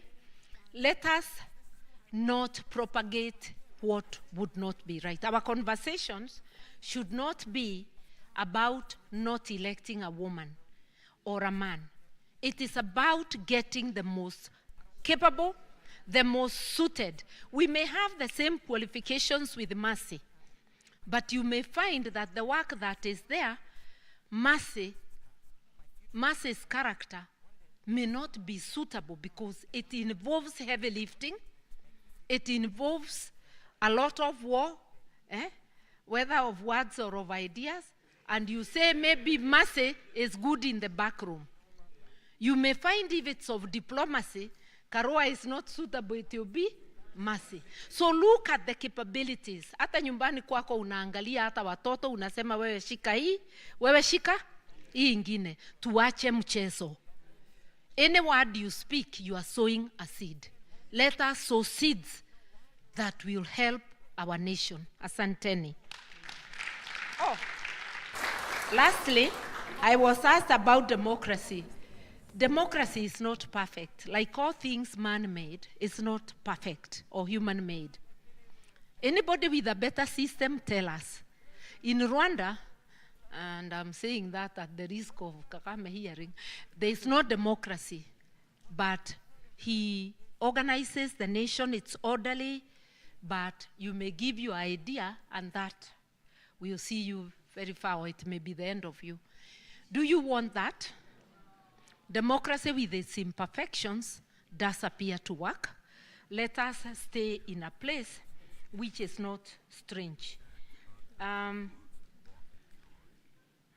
Okay, Mugendi, you said we have been having elections since 1963. I want to agree and tell you, the current parliament is the most educated, most young. My time, the parliament was so good. It didn't have as many PhDs as this one. I was among the youngest, and somebody asked whether I was 26. I was elected the year I turned 35. But that year, and that parliament, we were seen as babies. We were the youngest. These days, there are even 28-year-olds in parliament, 30-year-olds. It is not about age. It is not youth. It is not uzee. It is your character. It is your qualifications, your resolve, your consistency that will win. We have seen young, wicked. We have seen old, wicked. So let us go for the character We have enough young people who are good. We have people of all ages who are good. People of all genders who are good. Why do we go for the worst? Let us search ourselves and do it differently. I think I have answered everything, including public debt. But there was one thing which was said about civic education and villagers.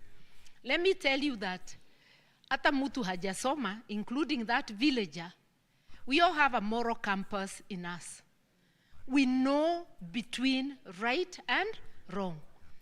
I no longer talk about civic education.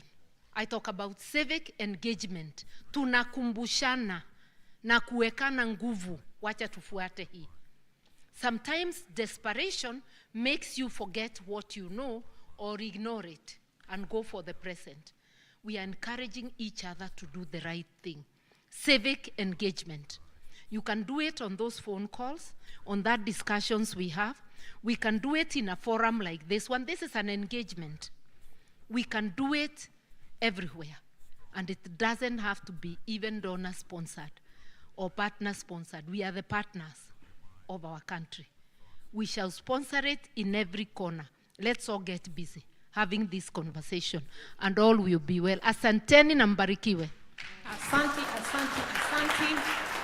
Want to remind everyone, the book is available. We want to try and wrap up now so that we can give Mheshimiwa time to meet you all and hopefully take a picture. So if we have any burning questions, we'll take one or two last questions before we wrap it up. I do want to say it sounds like we need to get in some good trouble. Anybody knows anything about good trouble? Yes, yes, yes. I was told not to give away my mic, but somebody is asking a question there. So let's go and then we'll come back here.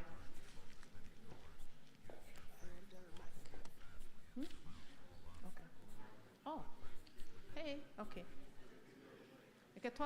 Let's go with her first and then we'll come to you. Hello.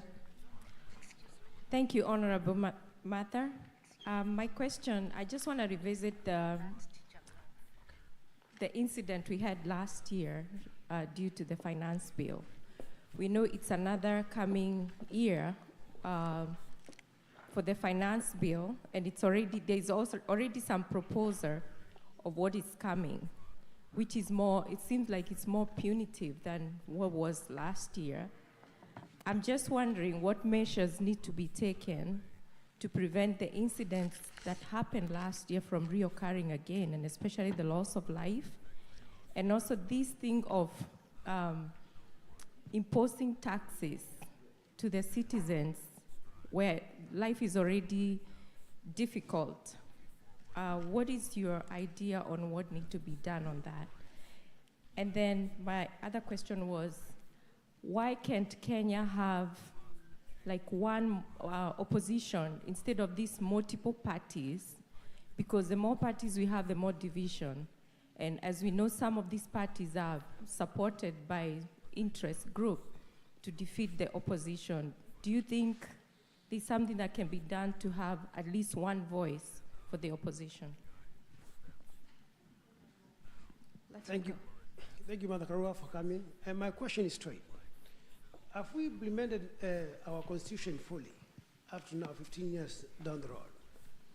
And my last question is there any way we can devolve the police force? Because we know how they have been abused.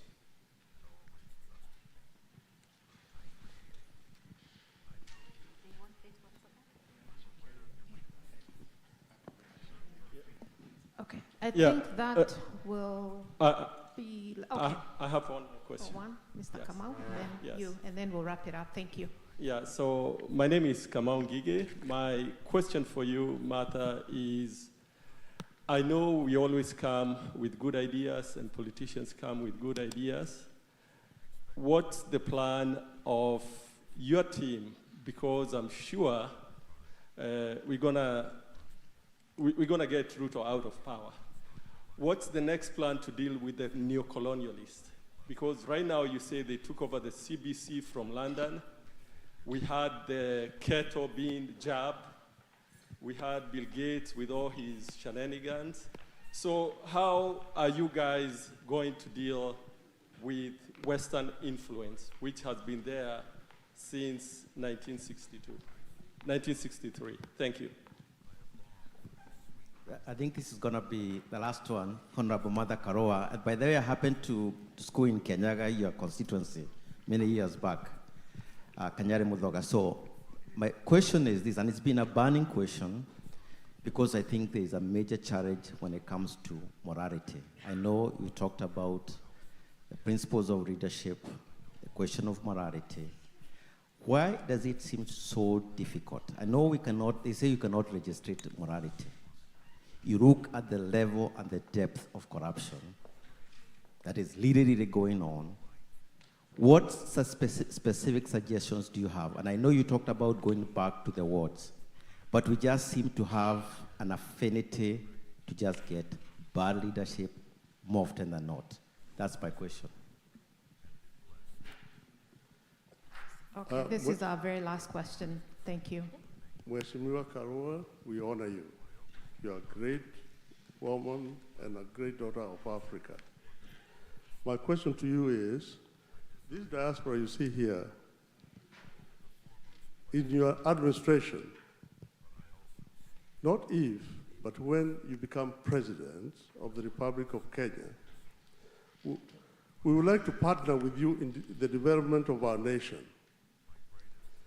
And one way of all the money that we send to Kenya, we could have better power value from that money by directly being allowed to invest in Kenya as companies.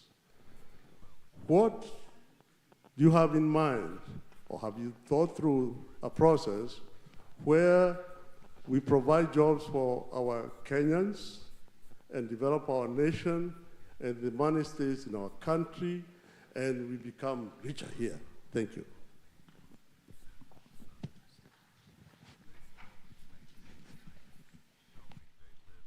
The finance bill, yes, this year we have a promise of worse taxation measures than last year. And the administration feels protected by their new partnership with ODM. But people are preparing for the anniversary of the Gen Z massacre and things like that. I do not know what will be, what can be averted. But if it depended on me entirely, methods would be used that will not offer him anybody else to murder. Because there are many ways of polarizing an economy, including refusal to go to work. But there has to be a broad alliance of civil society, the largest of which is religious bodies. Things are being done in the grapevine, and I do hope that methods will be chosen that will not give the bloodthirsty Kasongo the opportunity to gun down any of our people. Why many political parties? Because you can't stop people from playing the power game. Even if you invite them to existing parties, they will still want the parties they control. So we must allow people to continue forming parties, but we must commit to thereafter forming a coalition under which we shall all field candidates, so that there is no competition among friendly parties. In Azimio, we did what ought not to have, what didn't make sense. There are some areas where Azimio fielded as many as 5 to 6 candidates. And obviously, we lost about 30 seats that way. We would have had an assailable lead in parliament. We are determined not to follow that mistake and to do what was done in 2002 during the NARC revolution by fielding a single candidate for all the 6 seats. So let there be parties, as the Constitution says. Let's go towards coalitions. Now, is the Constitution fully implemented? Obviously not. Uhuru Ruto administration did not fully implement. They were not exactly champions of the Constitution, yet we gave them the responsibility to implement. They also had a personal challenge, the ICC. Therefore, they were busy fighting their personal battles. The Constitution has not been implemented, and that's how come there has been more corruption during the years of the 2015 Constitution, greater corruption than there was before. And this is the period when everything that can possibly go wrong has gone wrong. But the saving grace, that Constitution that is not fully implemented, has helped us through the courts because sections of the court are still good. We have problems with the judiciary, but sections of judicial officers have done very well, especially the Human Rights Division of the High Court. Sections of the Court of Appeal and sections of the magistracy. The greatest letdown has been the Supreme Court. So armed with the Constitution, even though not fully implemented, we can still slow down wrongdoing by the state, and you have seen it. And that is why you are mentioning Omtata, and I'm telling you to add to the list Faith Odhiambo and LSK, and the many others. And we appreciate the work each one of them does. Now, Kamau, you have asked, how shall we deal with new colonialism? Read on. Have you got a copy of my book? You'll be able to see how I dealt with them as a minister, because they come in many shapes and sizes. And the only way is to ask yourself as a servant of the people every morning, what is our policy on this? What do I need to do to give people of Kenya better service? If you ask you those questions, anybody coming up to you to tell you what to do, you tell them that it's not my agenda. I already have an agenda. You will not let people come to influence you. In the water sector reforms, I was asked, and not asked, told, as though it's by the Governor General, that Nairobi Water, because of corruption, must be given to a French service company to run. And my officers are teaming up with the person telling me, and they're saying the World Bank said, calling them donors. And the World Bank is not a donor, it's a lender. We even baptize them different names. So I'm asking my officer, the World Bank said, and what did we say? Because nobody is telling me what the ministry said. They forget we have a policy.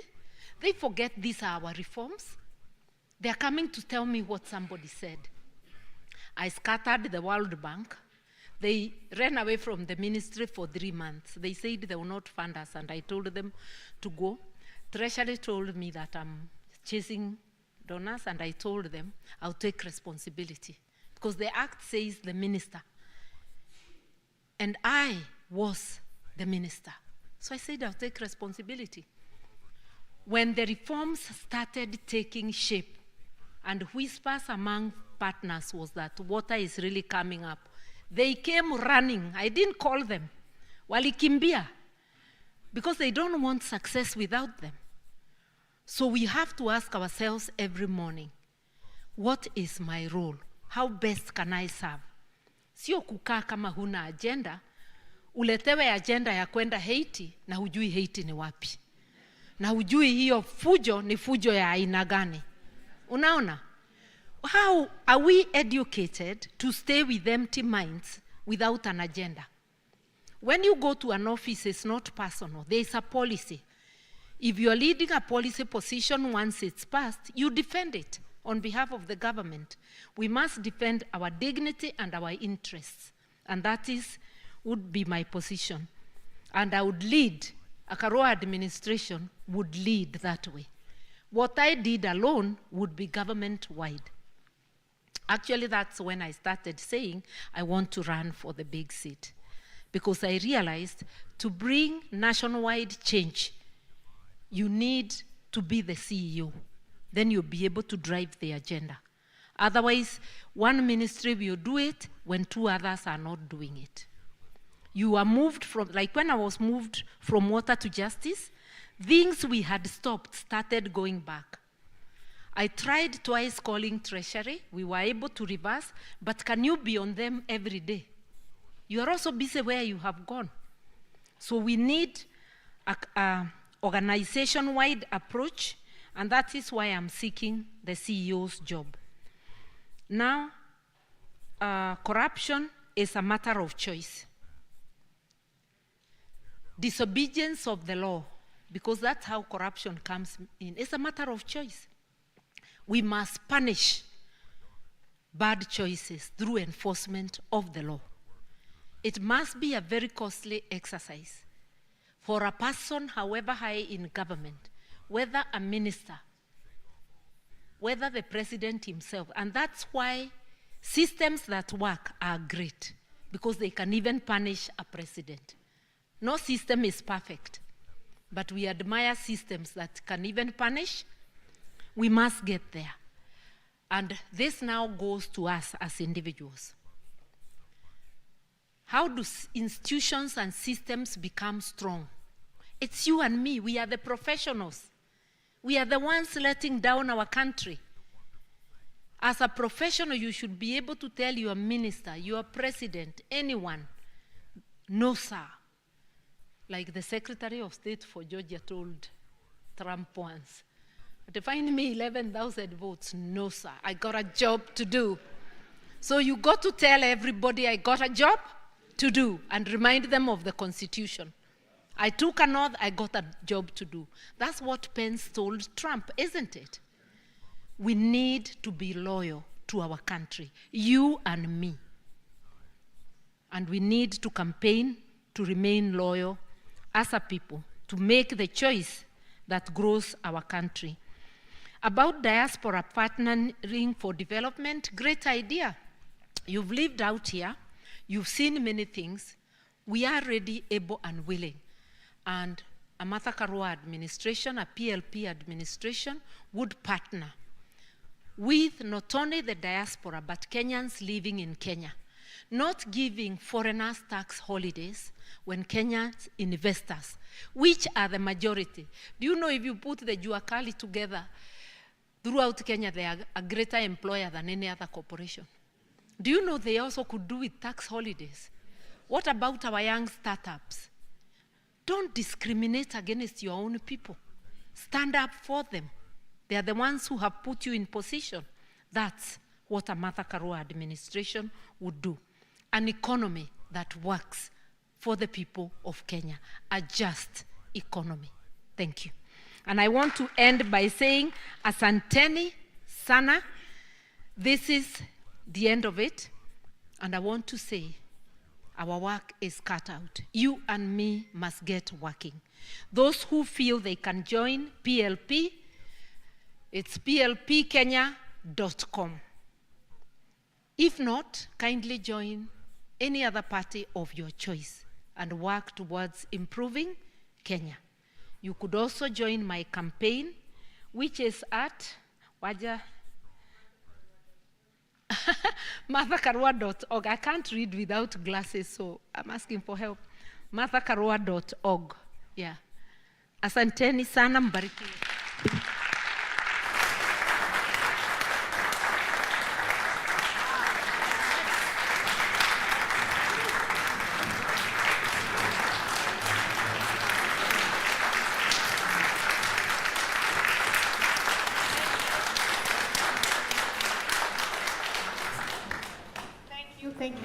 Thank you so much, Mheshimiwa. I think we can all agree it was a very good session. Now we'll be doing some more pictures, but as she said, this is the end of this session, but I think it's a beginning of us now changing our mind about how we are relating with our government. We all have a role to play. We need to educate ourselves about matters Kenya so that we can find a way to make a contribution and find leaders that will take us to the next level. At this time, I want to welcome back Bishop Gigi to take us to the next part of our program. Thank you. We're about to finish. Is Pastor with the Upendo Church here, Robert Moro? Are you here? Come close, you're going to be doing a prayer. He's from Douglasville. I'm told you're here. David, come here. I want you to give a vote of thanks on behalf of this community. You have good English, as I taught you. And there's a group of Wito people, and they wanted to remind you there's a meeting coming up. Wherever you are, I'm not going to call you here. Where are you? There's a meeting quick. I said you want to announce. You have a leader? Yes. Please come quickly. Announce a meeting. Are you the doctor somebody? Jockey? Please do it. Have a minute. Okay. Because it's, quick. Whatever. Yeah, quick. Yeah, wait. Yes. Greetings. My name is Dr. Joki Mwarumba, and this was very meaningful. Mheshimiwa Martha, I am the granddaughter of Gigewa Mashere, so Kirinyaga is home. CN is my uncle, etc. But I am here on behalf of the Wito women. My grandfather, the late Gigewa Mashere, taught me that if I did not remove the Gokoya Ukoroni in my own mind, meaning the colonizers crowing in my own mind, right, that I therefore would become someone who is under the colonial mindset, okay? So with regards to that, my grandfather taught me how to read in Kikuyu, write in Kikuyu, because I am Kikuyu as much as I am Kenyan. So long story short, I now have the opportunity to represent the Wito, meaning Gikoyo women in the United States. I am a volunteer alongside with some ladies who are here, please wave. We are volunteers putting together a conference that will be held here in June. I also don't have my glasses, 19th to the 22nd. We would like for you ladies, especially, to show up. And not just you ladies, but also bring your daughters, your nieces, etc. For the men, you have not been left out. Please support the women as well. This will be a conference where we really come to highlight. No, I mean it. Yes, I do mean let's support the men. Let's also support the women. Please be here.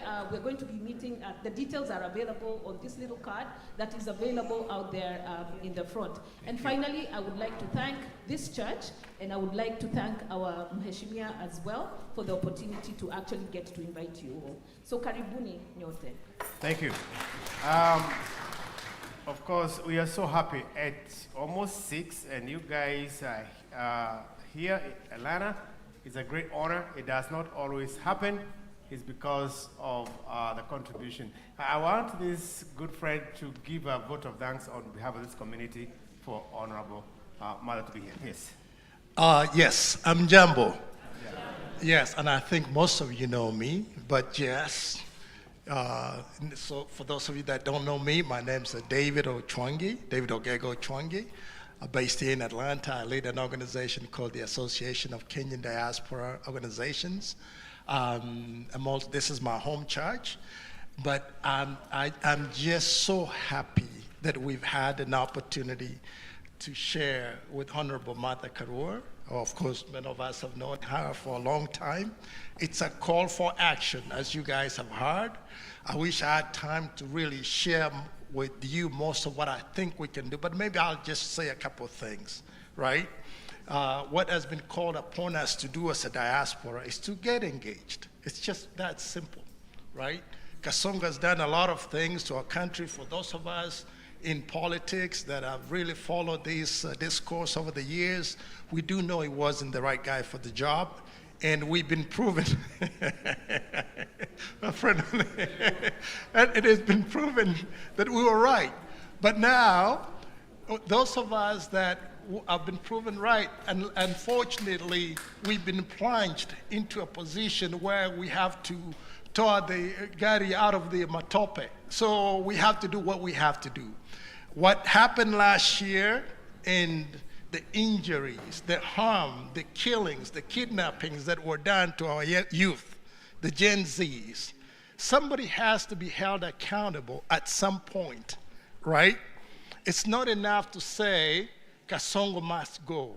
That is not really enough, right? We want to hold these people accountable. A, as a punishment, but B, as a deterrent against future transgressions against our people. How do we in the diaspora do that, right?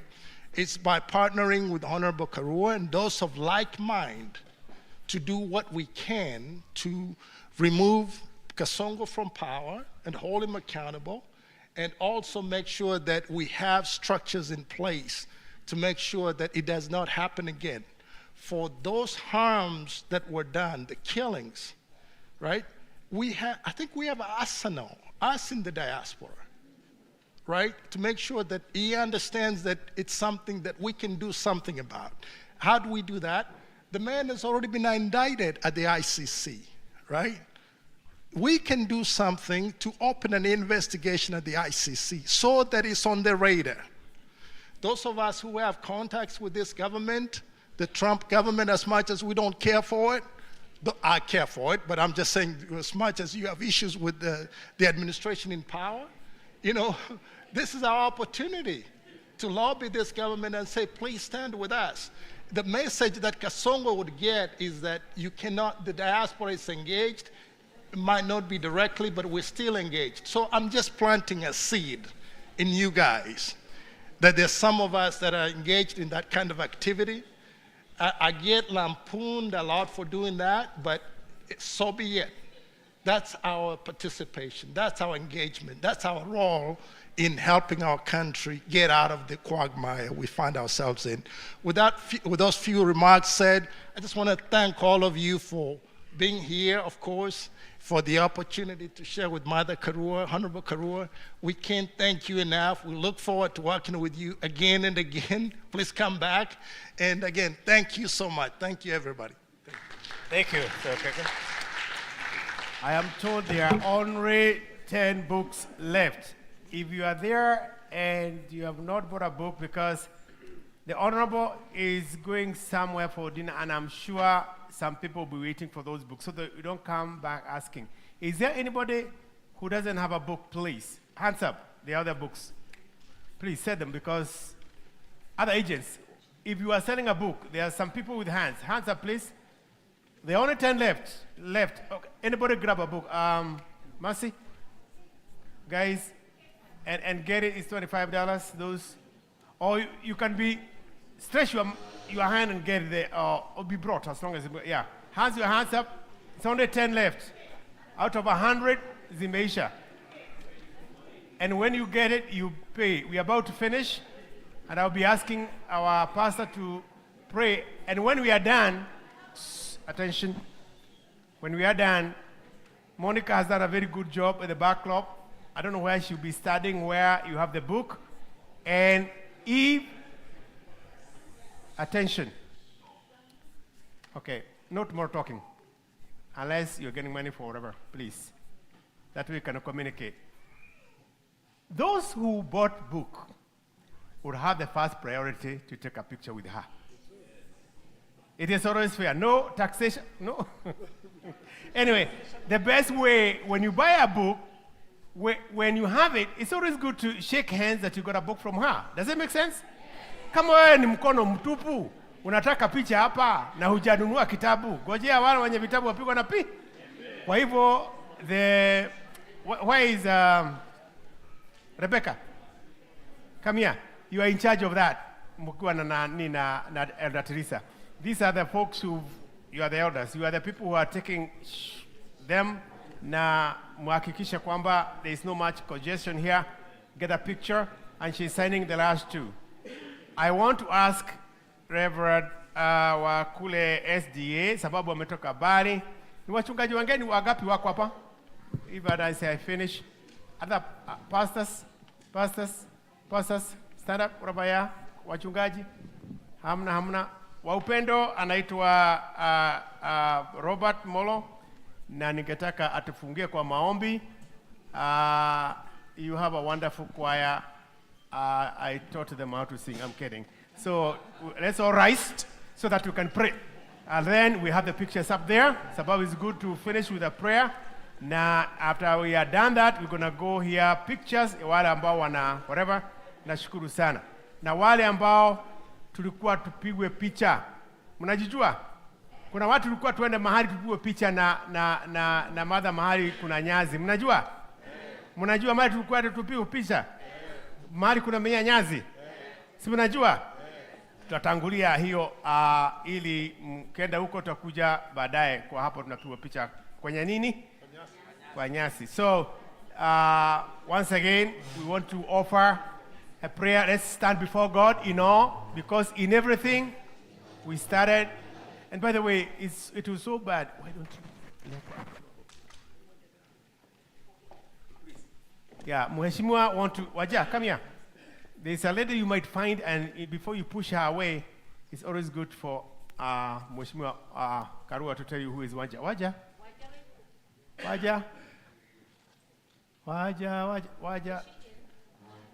Call Waja, whatever she is. Shout to Waja out there.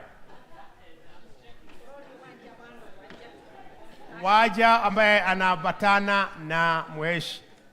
Because this is the person I talk to more than anybody else. And it's always good to know, because there are some questions you may want to reach out to Waja when you cannot reach Honorable. Waja, boss anakuita.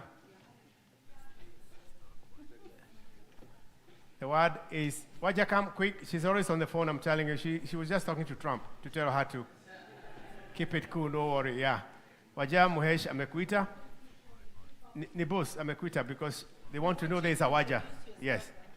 Mike Anini? Yes, it's very important.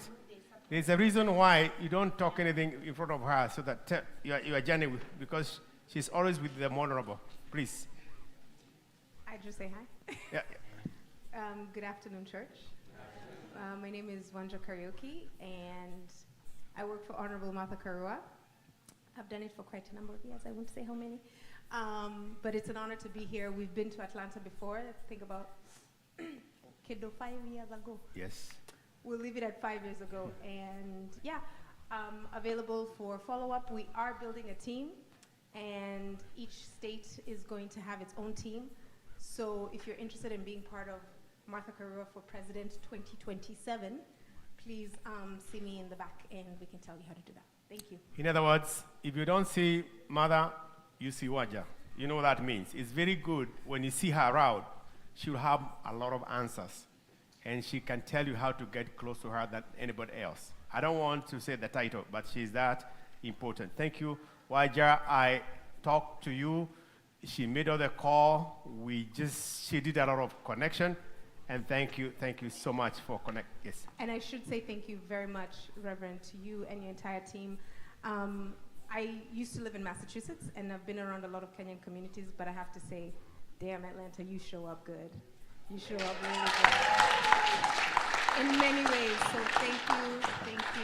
thank you so much. God bless. Yes. And in case you know, we have a culture here. Waja, we have a culture, especially at this church. When you have a mother and a grandmother like Mother, how many grandchildren do you have? At the present, 4. 4. And counting, thank God. Now, niombee sana, because I'm looking forward to be a grandpa. But my daughter is that one, na mtuombe na mama wangeshi. We wanted to be a grandpa and all that. We have a culture here, because we are within the church. And this is not, only Gigi can do it. And I can do it. It's my church, okay? Please, you've seen Waja? Pale nje? Mutumiage ukakushera. Sometimes it gets cold. May need a shoulder show and what have you. Please remember that you can always see Waja. Who is your last kabon? Kakada kadogo kanini? Kakaka kashosho? Maraka. Maraka? Maraka Jabo. Is a Liu Maraka Retwa in a boy or a girl? Is a boy.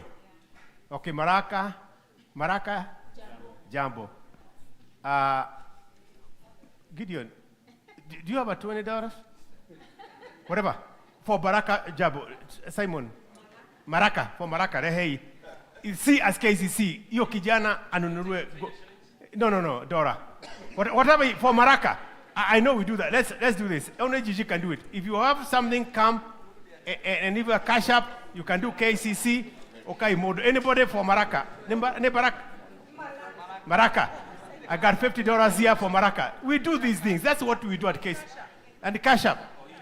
Even the cash app. If you have cash app, write your KACC. Cash app for Maraka.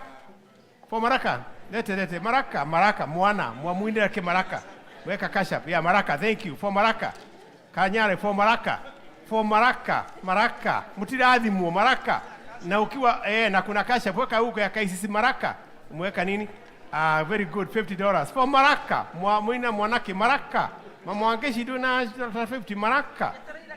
Cash app, ikira Maraka waja utatupatia cash app. Yeah? Put cash app. Do you have a cash app? Nani? Who has a cash app?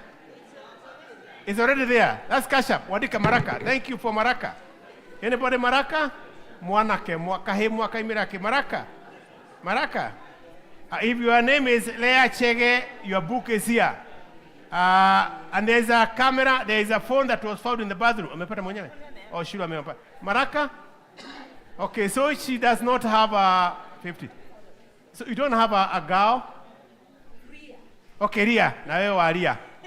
Ask for Ria. Appeal for Ria. Patia for Ria. Alafu we, dogo, hesabu hii Maraka tusikie tumepatia zawadi. Put together count. Yeah. Wacha tubariki Lia. Lia.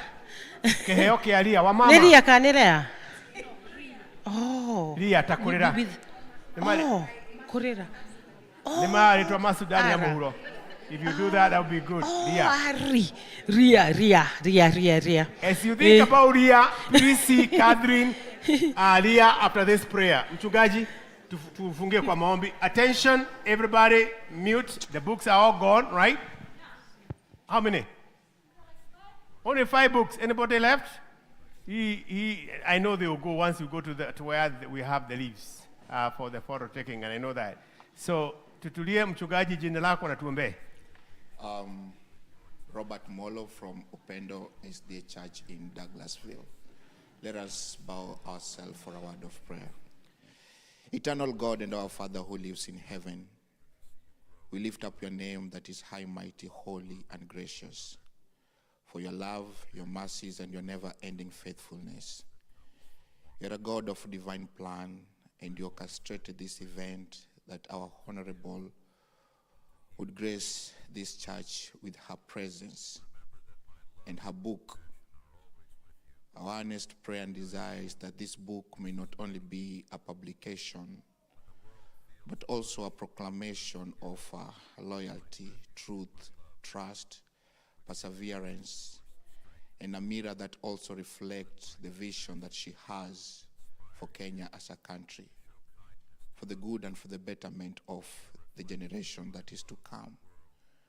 We highly commit her life into your own personal hands, O God, that you have placed her in this leadership position for such a time like this, that you may go right before her, surrounding her with your infinite wisdom, protection in all areas and spheres of her life. At the same note, Lord, we also want to commit this congregation, every member who saw it fit to open and receive her with the open arms, that you remember each person. When you'll be showering us with your blessings, bless us individually and collectively, remembering this church and the leadership of this church also. We pray for divine protection and your blessings from heaven above. This is our humble prayer in that matchless name of Jesus Christ, our Lord and Savior. Amen. I want us all to lift a heart to him. Ubarikiwe, ubariki. To get towards her.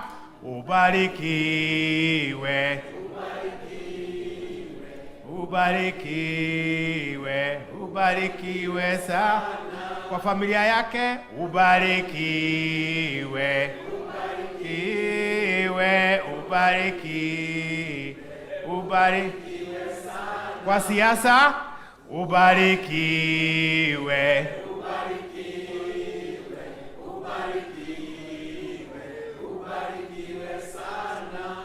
Thank you so much. Come again. Now, Monica and others can lead her where she's going to be taking pictures near the whatever book lot. Na uje na kitabu chako ili upigwe picha. Thank you, ladies and gentlemen. We thank you for your